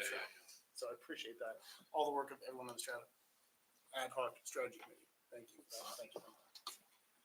One thing that the recommended action steps, they still sound like, I don't know, I read through it and it's not super clear to me that these are not recommended by the school board. And it says that they're recommended by the action team. It goes on to say that the board's intentionally including these. And it's like, yeah. So to me, it's still like, if you just read this real quick, you'd say like, yep, the board's recommending all these action steps, right? And so I just want to I'd like your feedback, other board members, if you feel the same way, or if I'm just paranoid and should we change anything there or leave it as is? Maybe it's heading, how we call it. You know, I think we toyed around with the wording of suggested action steps, which I think is a little softer. But anyway. Lindsay. Yeah, I, if there's a way to do that, you know, from page to page, you know, if, I don't know, I don't know how you would do it, but like with the way that it's broken out, to have the name, what section it's under or something, or different colors? Yeah, because that was one thing I was concerned about by breaking it into two things. If you, just flip to page 12, if you go from page 8 to page 12, and it looks the same, you're gonna think it's the same when you're flipping through it. But yeah, I don't know. Emily is so good at like the visual representation of things, so. I will say, the other thought I had, and I really tried both rounds of this to be responsive to whoever created that round, right? So the first round was based on the advisory committee and the activities work. This round was really based on the ad hoc committee's work. The one tweak I would have considered is putting this as a second appendix. Yeah. And so maybe I just wanted to leave it. That would be awesome, and it'd be very similar to what the other districts look like. I think that would solve it, right? As a practical matter, to Lindsay's point, though, as we had discussions, these recommended action steps are really for the implementation team to take and align, so. Exactly. So we don't want to lose them, we want them there, but having them as an appendix, I think that would solve a lot.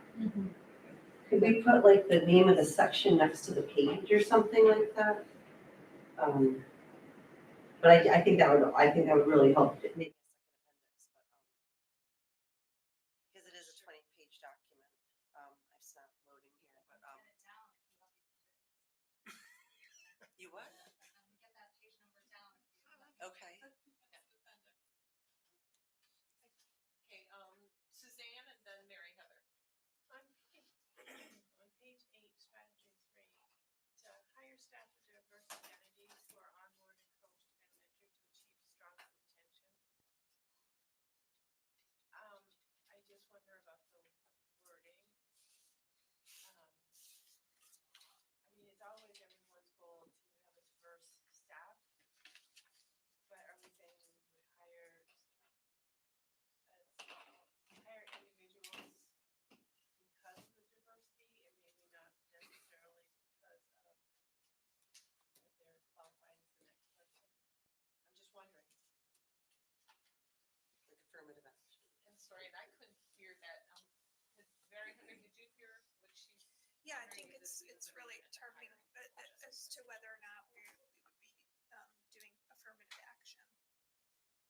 Oh. Is that what we're saying? I mean, I know a lot of places now are saying that, on their, when they have a job description out, they say, people with diverse identities are strongly encouraged to apply. But if you just come right out and say, hire staff with diverse identities, you can't ask those questions legally. So I don't know how we would accomplish that. The same way everyone does. Yeah. You just do. Your recruitment efforts. You recruit, you retain, you mentor. There are other places in the plan where there are targets for professional development, there are targets for academic achievement, there are targets for having strong teachers, a strong workforce. So no, I don't think that we're opening ourselves up to token hiring. I think that this is just really stating clearly in a plan that's meant to center equity that we should be prioritizing diverse identities and how we consider who we're hiring, but not just to hire a person based on their diverse identity, to make sure that there is a well-rounded approach within our district to prioritizing, reflecting in our staff who our students are. So I hear you, Suzanne, but I don't read it that way. And I do think the plan itself, taken as a whole, ensures a real commitment to investing in our staff and also making sure that there are strong outcomes for everybody. I agree. I was just wondering how we can accomplish that when you can't ask people those questions. You can't ask them,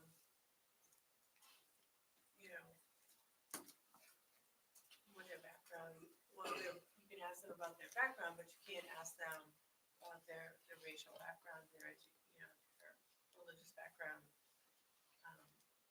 things like that. You can't ask those questions. So I don't. And this was actually, this was added because Right, there I were know it was added. actions. There were actions that the action team recommended around this, so we brought it up as a target. Yeah, I guess I feel like it is an important, like a critically important element of our emphasis on equity and making sure that we have a workforce that reflects our students and we might not have on an application itself, check this box, but I think the Just by mechanism looking by around. which everybody else tries to hire a diverse workforce is the same mechanism we will use particularly in our efforts to recruit and I guess I would have a problem removing it from this plan. No, I'm not saying remove it, I'm just saying, is it worded? Is it worded the best way it could be worded? Or does it need to be revamping as wording? Like, we'll work to hire staff with diverse identities. I don't know, I mean, I just have sat in enough interviews and know that you can't ask certain questions. And so I'm just wondering how we accomplish that without getting into other issues. So the target that I think most directly relates to this, which would be the measure of success, is that ACSD will attract and retain a strong and diverse workforce to ensure consistent student access to high quality instruction. So this is a place where the committee didn't opt for an increase of a certain profile of staff by a certain percentage. And I actually think that like attracting and retaining is the key. So that it's not so much about like, am I allowed to ask a question of a person to ascertain whether or not they are diverse, they identify in a way that would increase a diversity score such that X, Y, or Z. It's not like the weighted scales of what we're talking about with the budget. I think it's more about creating an environment and a district that is both welcoming and attractive to people who self-identify in one way or another that would mark a measure of diversity. And then you just do everything around it so that those people want to come into the workforce and then they want to stay. Yeah, and are supported once they're here. Right, exactly. Underscore that. Yeah. Like I said, I have no problems with doing it, I just wanted to make sure that it's worded correctly and that it's something we can actually carry through with. Lindsay. I hear what Suzanne is saying, and it can read as affirmative action, and I don't know how you'd better say it though, like support staff or with a diverse identity. Because I think what Ellen's saying, like, just to be sure it's captured, that it's so much more than just the hiring process. It's just creating a whole environment of a supportive environment where people will talk amongst their colleagues or peers to say, oh yeah, I'm having a great experience at ACSD, and they didn't know I identified this way, but I felt comfortable sharing that I do identify that way with my coworkers and the kids in the school or whatever. So maybe it's the word hire, because that is tricky in the moment when you're interviewing somebody. You really don't know in that moment how someone identifies, but what we want is for people to feel comfortable being who they are and sharing with our community who that is. So maybe it's the word hire. Yeah, Is the word is. I agree with the whole concept behind it and the goal, but we want to do so much more than just hire those people, and that's partly captured here. Eddie wants to help me out. Eddie. So correct me if I'm wrong, but does this mean that in the hiring process, you're gonna give like preferential treatment to people with diverse identities? Because when I read it, that's exactly what it sounds like. So if that's not, I think I agree with Suzanne that wording needs to be changed. Because when I read that, I think that says, okay, we are going to prioritize hiring diverse identities just as much as we might prioritize hiring the best teacher for the job. And I think equity will go a long way in hiring the best teacher. And if they come from a diverse identity, that's great. perfect. That suits a bigger goal that you're looking for. But like, it can't just be about wanting to do this to just be like, oh wow, look at us, look at how diverse we have this thing. We hired not the best teacher, but we have more diversity than any other district. I don't know whether that's what would happen here, but that's what it sounds like to me when I read it. Can I make a quick suggestion? Chip? I don't know, maybe hire is the key word here, maybe attract staff with diversity. Because that's what we're trying to do is have people who want to be here and add to our diversity and want to stay here. And I understand your point too, totally. Because that's sort of how I read it, as you did a little bit. So, I'm gonna have Joanna. Oh, I wanted to maybe focus on the retention and maybe like offer a robust onboarding and mentoring and coaching program for new hire, like if the target is to attract and retain strong and diverse workforce, we're gonna do that by having a robust and a lot to offer that new teacher, right? So what, does that help? Or does that complicate things? Yeah, I was gonna ask if we changed words from hire to ensure staff with diverse identities are onboarded, coached, and mentored to achieve strong retention. If that feels better to folks. I will say, I still don't think this reads the way, others are interpreting it. And I really think this is, pretty standard stuff for if you decide that you are going to prioritize, and we have said that, we are going to prioritize equity, including in how we diversify and approach staffing, you have to name part of the action, and part of that action is hiring and retaining. So, but if that feels like. Repeat what you said. Ensure staff, I think we could say attract staff with diverse identities, or we could say ensure staff with diverse identities are onboarded, coached, and mentored to achieve strong retention. I think the second way you say it sounds like only those with diverse identities are gonna be onboarded and done all that, so if you say attract staff with diverse identities, and then they're onboarded, coached, and mentored. I think for what it's worth, I think the definition of diverse here is that we are looking at staff as whole being diverse. We're not looking at this as Individual. we're looking for, we just want to hire this one diverse person. We want to hire this one diverse person.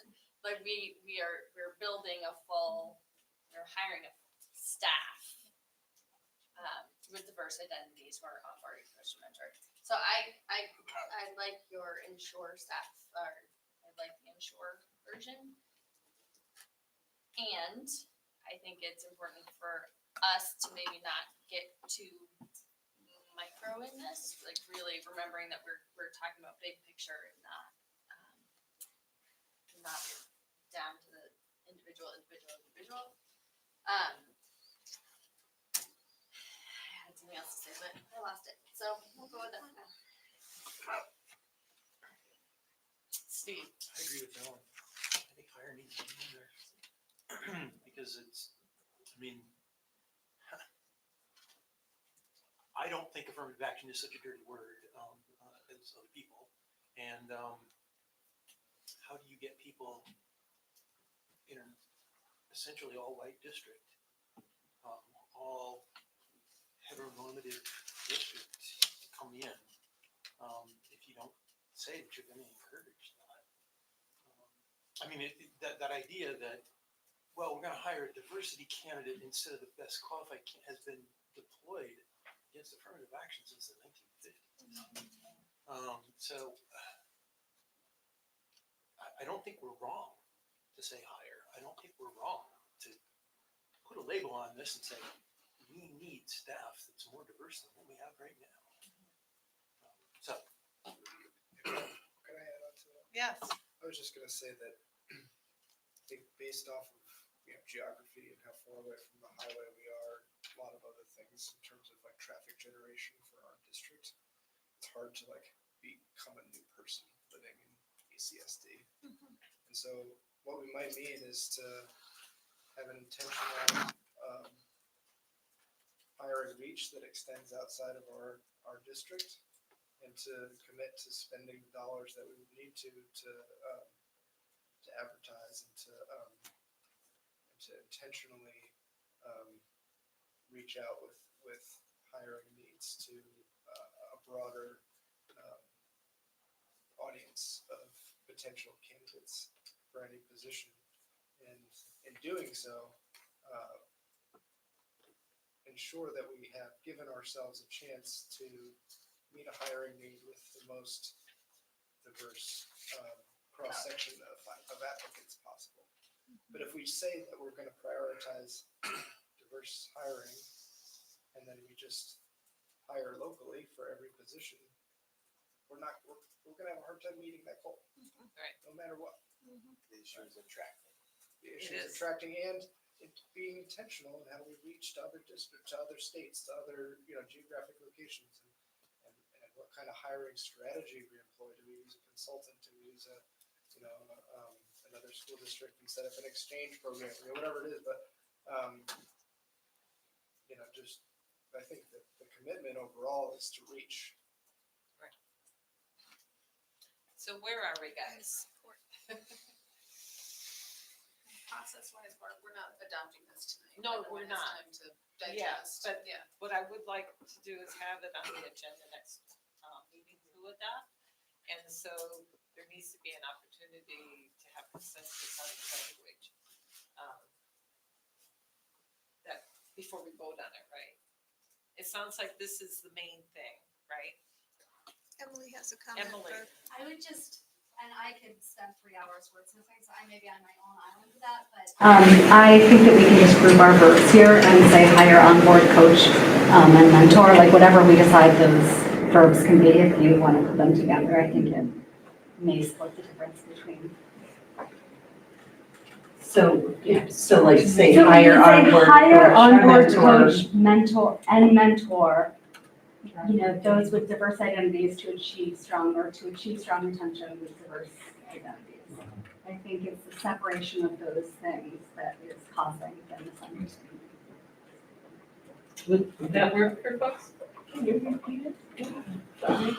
So you have to change a few tenses. So hire, onboard, coach, and mentor staff with diverse identities to achieve strong retention, or to achieve strong retention for staff with diverse identities. I would have to look at it. I think the first way you I said think, it yeah, is probably probably. strong. Bob, anything Yeah, sorry, Um, Eddie. I think the way that she presented it sounds a lot better. Personally, I still think there is a problem, and I hear all the arguments for make it specific. We want to really show our dedication to this, but correct me if I'm wrong, this is a document that's going to be put out for community viewing and is going to really outline what the goals and what this board and the district stand for. And I see no problem with just changing it to attract instead of hire. I feel like that encompasses what Matt talked about with putting all these efforts out to actually getting it. And when he brings that up, I actually think attract might be better than hire because it shows an intentional effort to reach out to these people who you may not be getting in touch with anyways.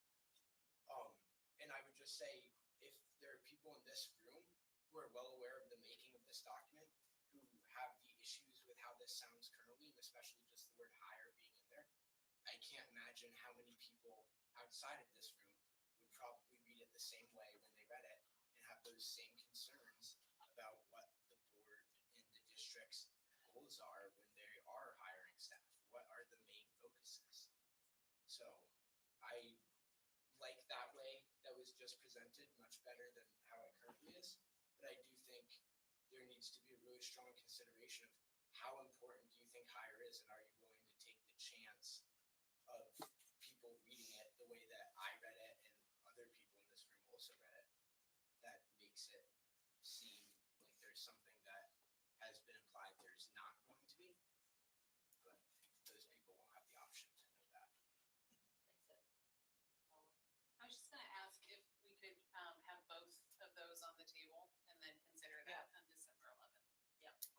can still vote on it, because if that's the only thing, we'll vote with one of them. Thank you. And thank you so much for your, I have one more question that's not about this at all. okay. Just about the other strategy 4 on, where are we? Goal 3, strategy 4. Coherent and transparent professional development. What do those adjectives imply about professional development? What are you trying to, like, what is transparent professional development? Jason, do you want to speak to this? Because that was something that you in particular is like locked in on, not to. Did I? Or I can. You're- Sorry.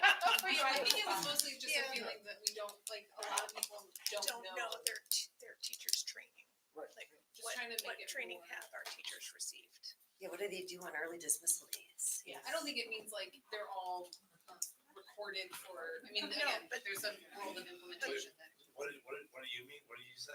Well, that folks and parents in the community have a sense of the training and professional education, or professional development.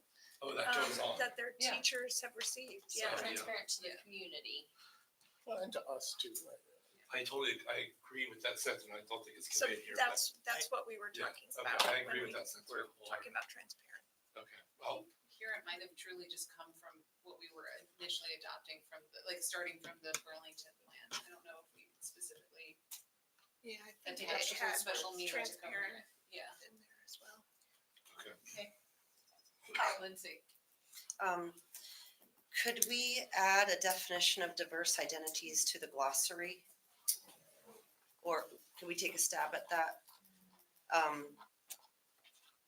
And I think Matt's comment was really practical, and that would empower a line item for like moving expenses or, the search or something. I think that's great. And one other thing I just wanted to ask about with the formatting, the endnotes are hard to read because the font is smaller and the spacing seems a little bit tighter. And is it possible to maybe just like, it's okay if there's Help some, me off my page numbers and I Okay. can expand everything. No, and also I think specifically I need to realign those endnotes Yeah. to their right place. So yes, I can do that.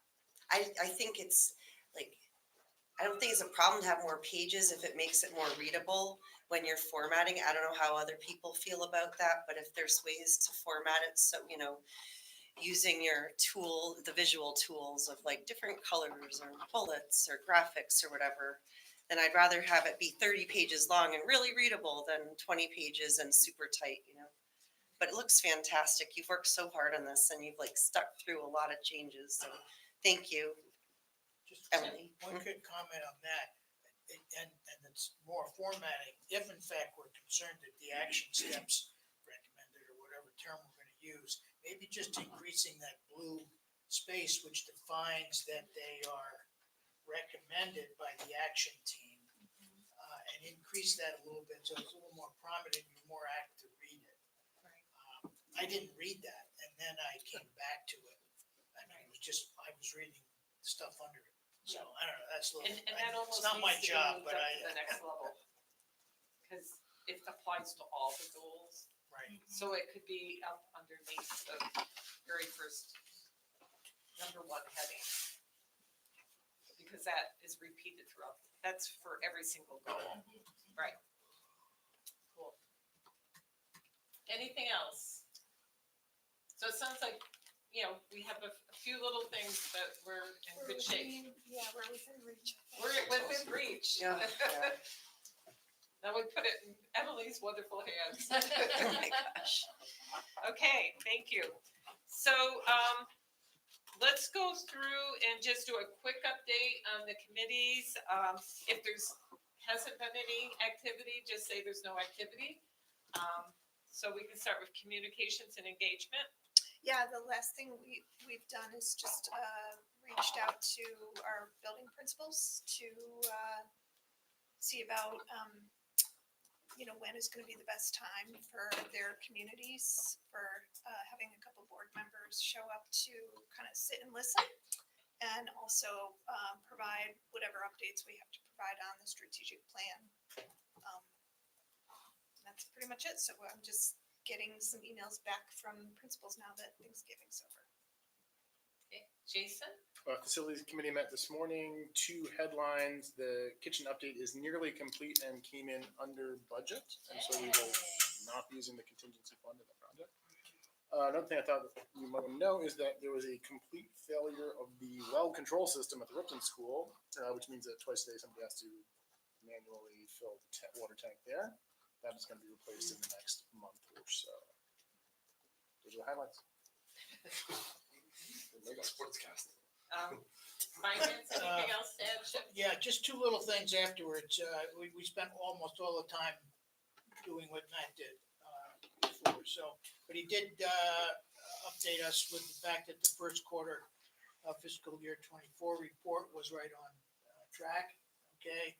And for one of the first times we've had to do this, we had to borrow, and I think you said $1 million, right? Yeah, $1 million on short term to cover cash flow because Middlebury changed to a 2 installment tax collection dating. So the first collection was not until now or November. So that's been paid. It's pretty normal to use the line of $1 million? I don't know. Yeah. It was? Okay, well. It's not been drawn on for the last couple of years because we've been really flush with cash because of ESSER. But I think we have Okay, construction all right, projects. well, Other I than misread that. that then. Thank you. Okay, that's all I have. Awesome, negotiations. We have met with the teachers. It was a very nice meeting, and we are hopefully going to exchange proposals this Friday. Awesome. So that is well underway. We meet with the support staff tomorrow. Excellent. So we're going to get our first meetings in before the end of November, which is good. Good, good job, thank you. Policy, Suzanne. Policy Matt, we were supposed to have some policies tonight, but obviously the night is late, and so those should hopefully go up in December. And we spent the entire time talking about the new Agency of Ed wellness policy, which has a lot in it. Yep, we'll just leave it at that. And anything for the Hannaford Career Center, Tricia and Steve? Open house went well. You did.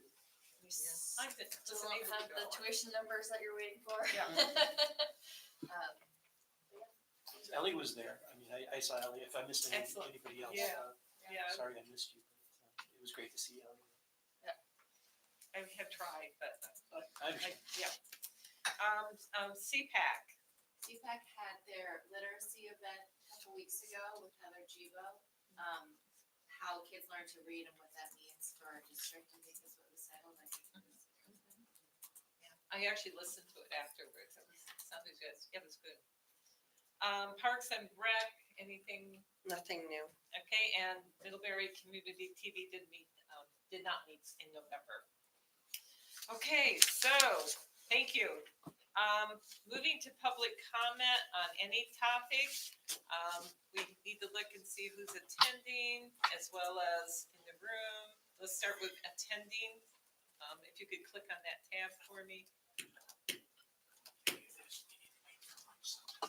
Anyone attending would like to make a public comment on any topic, raise your hand, your Zoom hand. Seeing none, anyone in the room? Okay, thank you. Gave me some time. So the next agenda item is to go into executive session for personnel and board member performance. In this particular case, we will be coming out of executive session and most likely be taking an action. So I'm wondering if it would be good to have the MCTV stays, just set up so that we could get the whole thing on the tape. So they would just make sure it's not recording. Yes. Yes. Well, yeah. Very sure. Otherwise, we won't have that included on there. So, Jim, would you be okay with that? If I can do it. okay. Is it going to be, you think about 20 minutes? Well, it may not be. Yeah, I think 20 is the most. Right. So would we be asking you to come back in 20 minutes or maybe sooner? Yeah. Well, he'd have to just hang out. We can try to get through You the can go exit. take a stroll. Yeah, yeah, Like to pause the meeting? and so what we're gonna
effective July 1st, 2024, pending contract execution and approval by the Vermont Agency of Education. July 1st, 2024, pending contract execution and approval by the Vermont Agency. I don't know how to make that quiet down. Is there a second? Second. I just did your volume down, Jason, I'm sorry. Okay, so, as part of the discussion, what I'd like to do is just read, some background on Dr. Baker. Dr. Baker is a multi-generational Vermonter with 30 years of demonstrated success supporting students, teachers, schools, and leaders to achieve at high levels. Dr. Baker spent the first 20 years of her career serving Vermont public education, including her work as a tutor within the Chittenden County Correctional Center, a nationally board-certified middle school humanities teacher, a school improvement specialist within the Vermont Department of Education, a middle school principal, and a superintendent of schools in the Orange East Supervisory Union. As a higher education administrator with Southern New Hampshire University, Dr. Baker led the development of non-traditional programming for support staff, teachers, and leaders across New England. She also managed strategic partnerships that brought transformative place-based academic programs to students, teachers, and leaders across the country and in many countries throughout the world. Her team's work was nominated for an EdTech Award in 2020 in recognition of its outstanding contribution to transforming education through technology to enrich the lives of learners everywhere.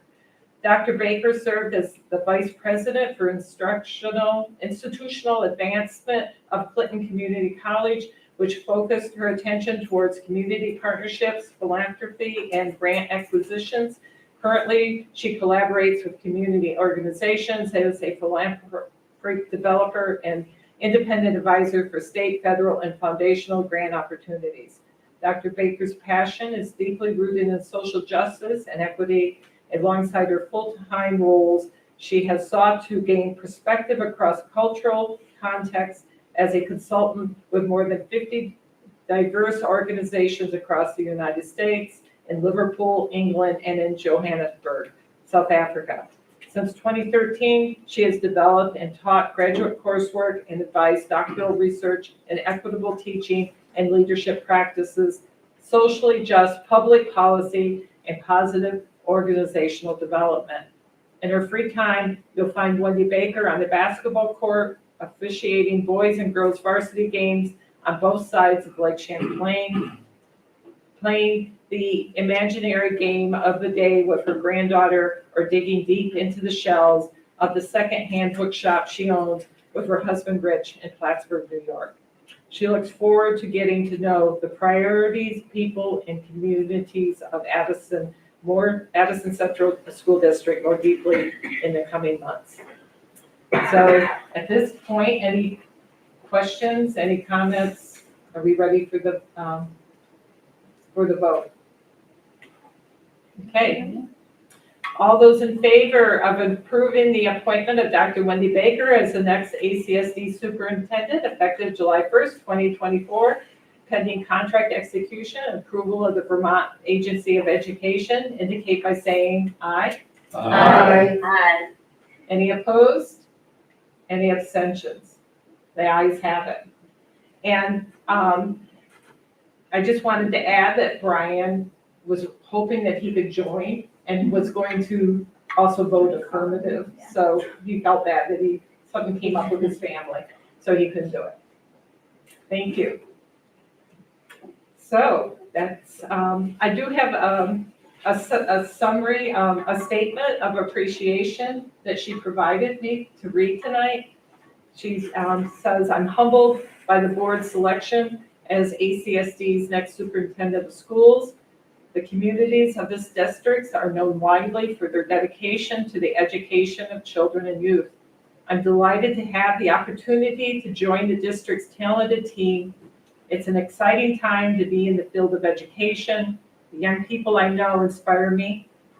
They're well positioned to realize their potential and are deeply interested in translating knowledge into actions that make our world a better place. Our school systems have more options at our disposal than ever before to prepare students to live the lives of influence they envision. I look forward to getting to know the ACSD community in the coming months and welcome opportunities to engage with ACSD's community partners, leaders, families, teachers, staff, and students as Dr. Williams and I work together in transition. Best wishes to all throughout the district for a fruitful and promising new year. Okay. Okay, thank you. So, with that, I just want to, again, thank you, Barb, for all your work in buttoning this up, this lengthy process up. I'm really happy with the results, and thank you to everybody on the board for working together on this. I think we're all really excited moving forward. thank you, thank you. And as you said, thanks so much to the community who stepped up Yeah. and came in to give us their feedback and their thoughts on Yeah. our candidates. It was Really incredibly instrumental. valuable. Yes. Yeah, absolutely. Well, should we adjourn? Motion to adjourn. Okay. Second. Second, thank you. Sorry for the late night, guys. Good night. Thank you for the good work. Thank you, guys.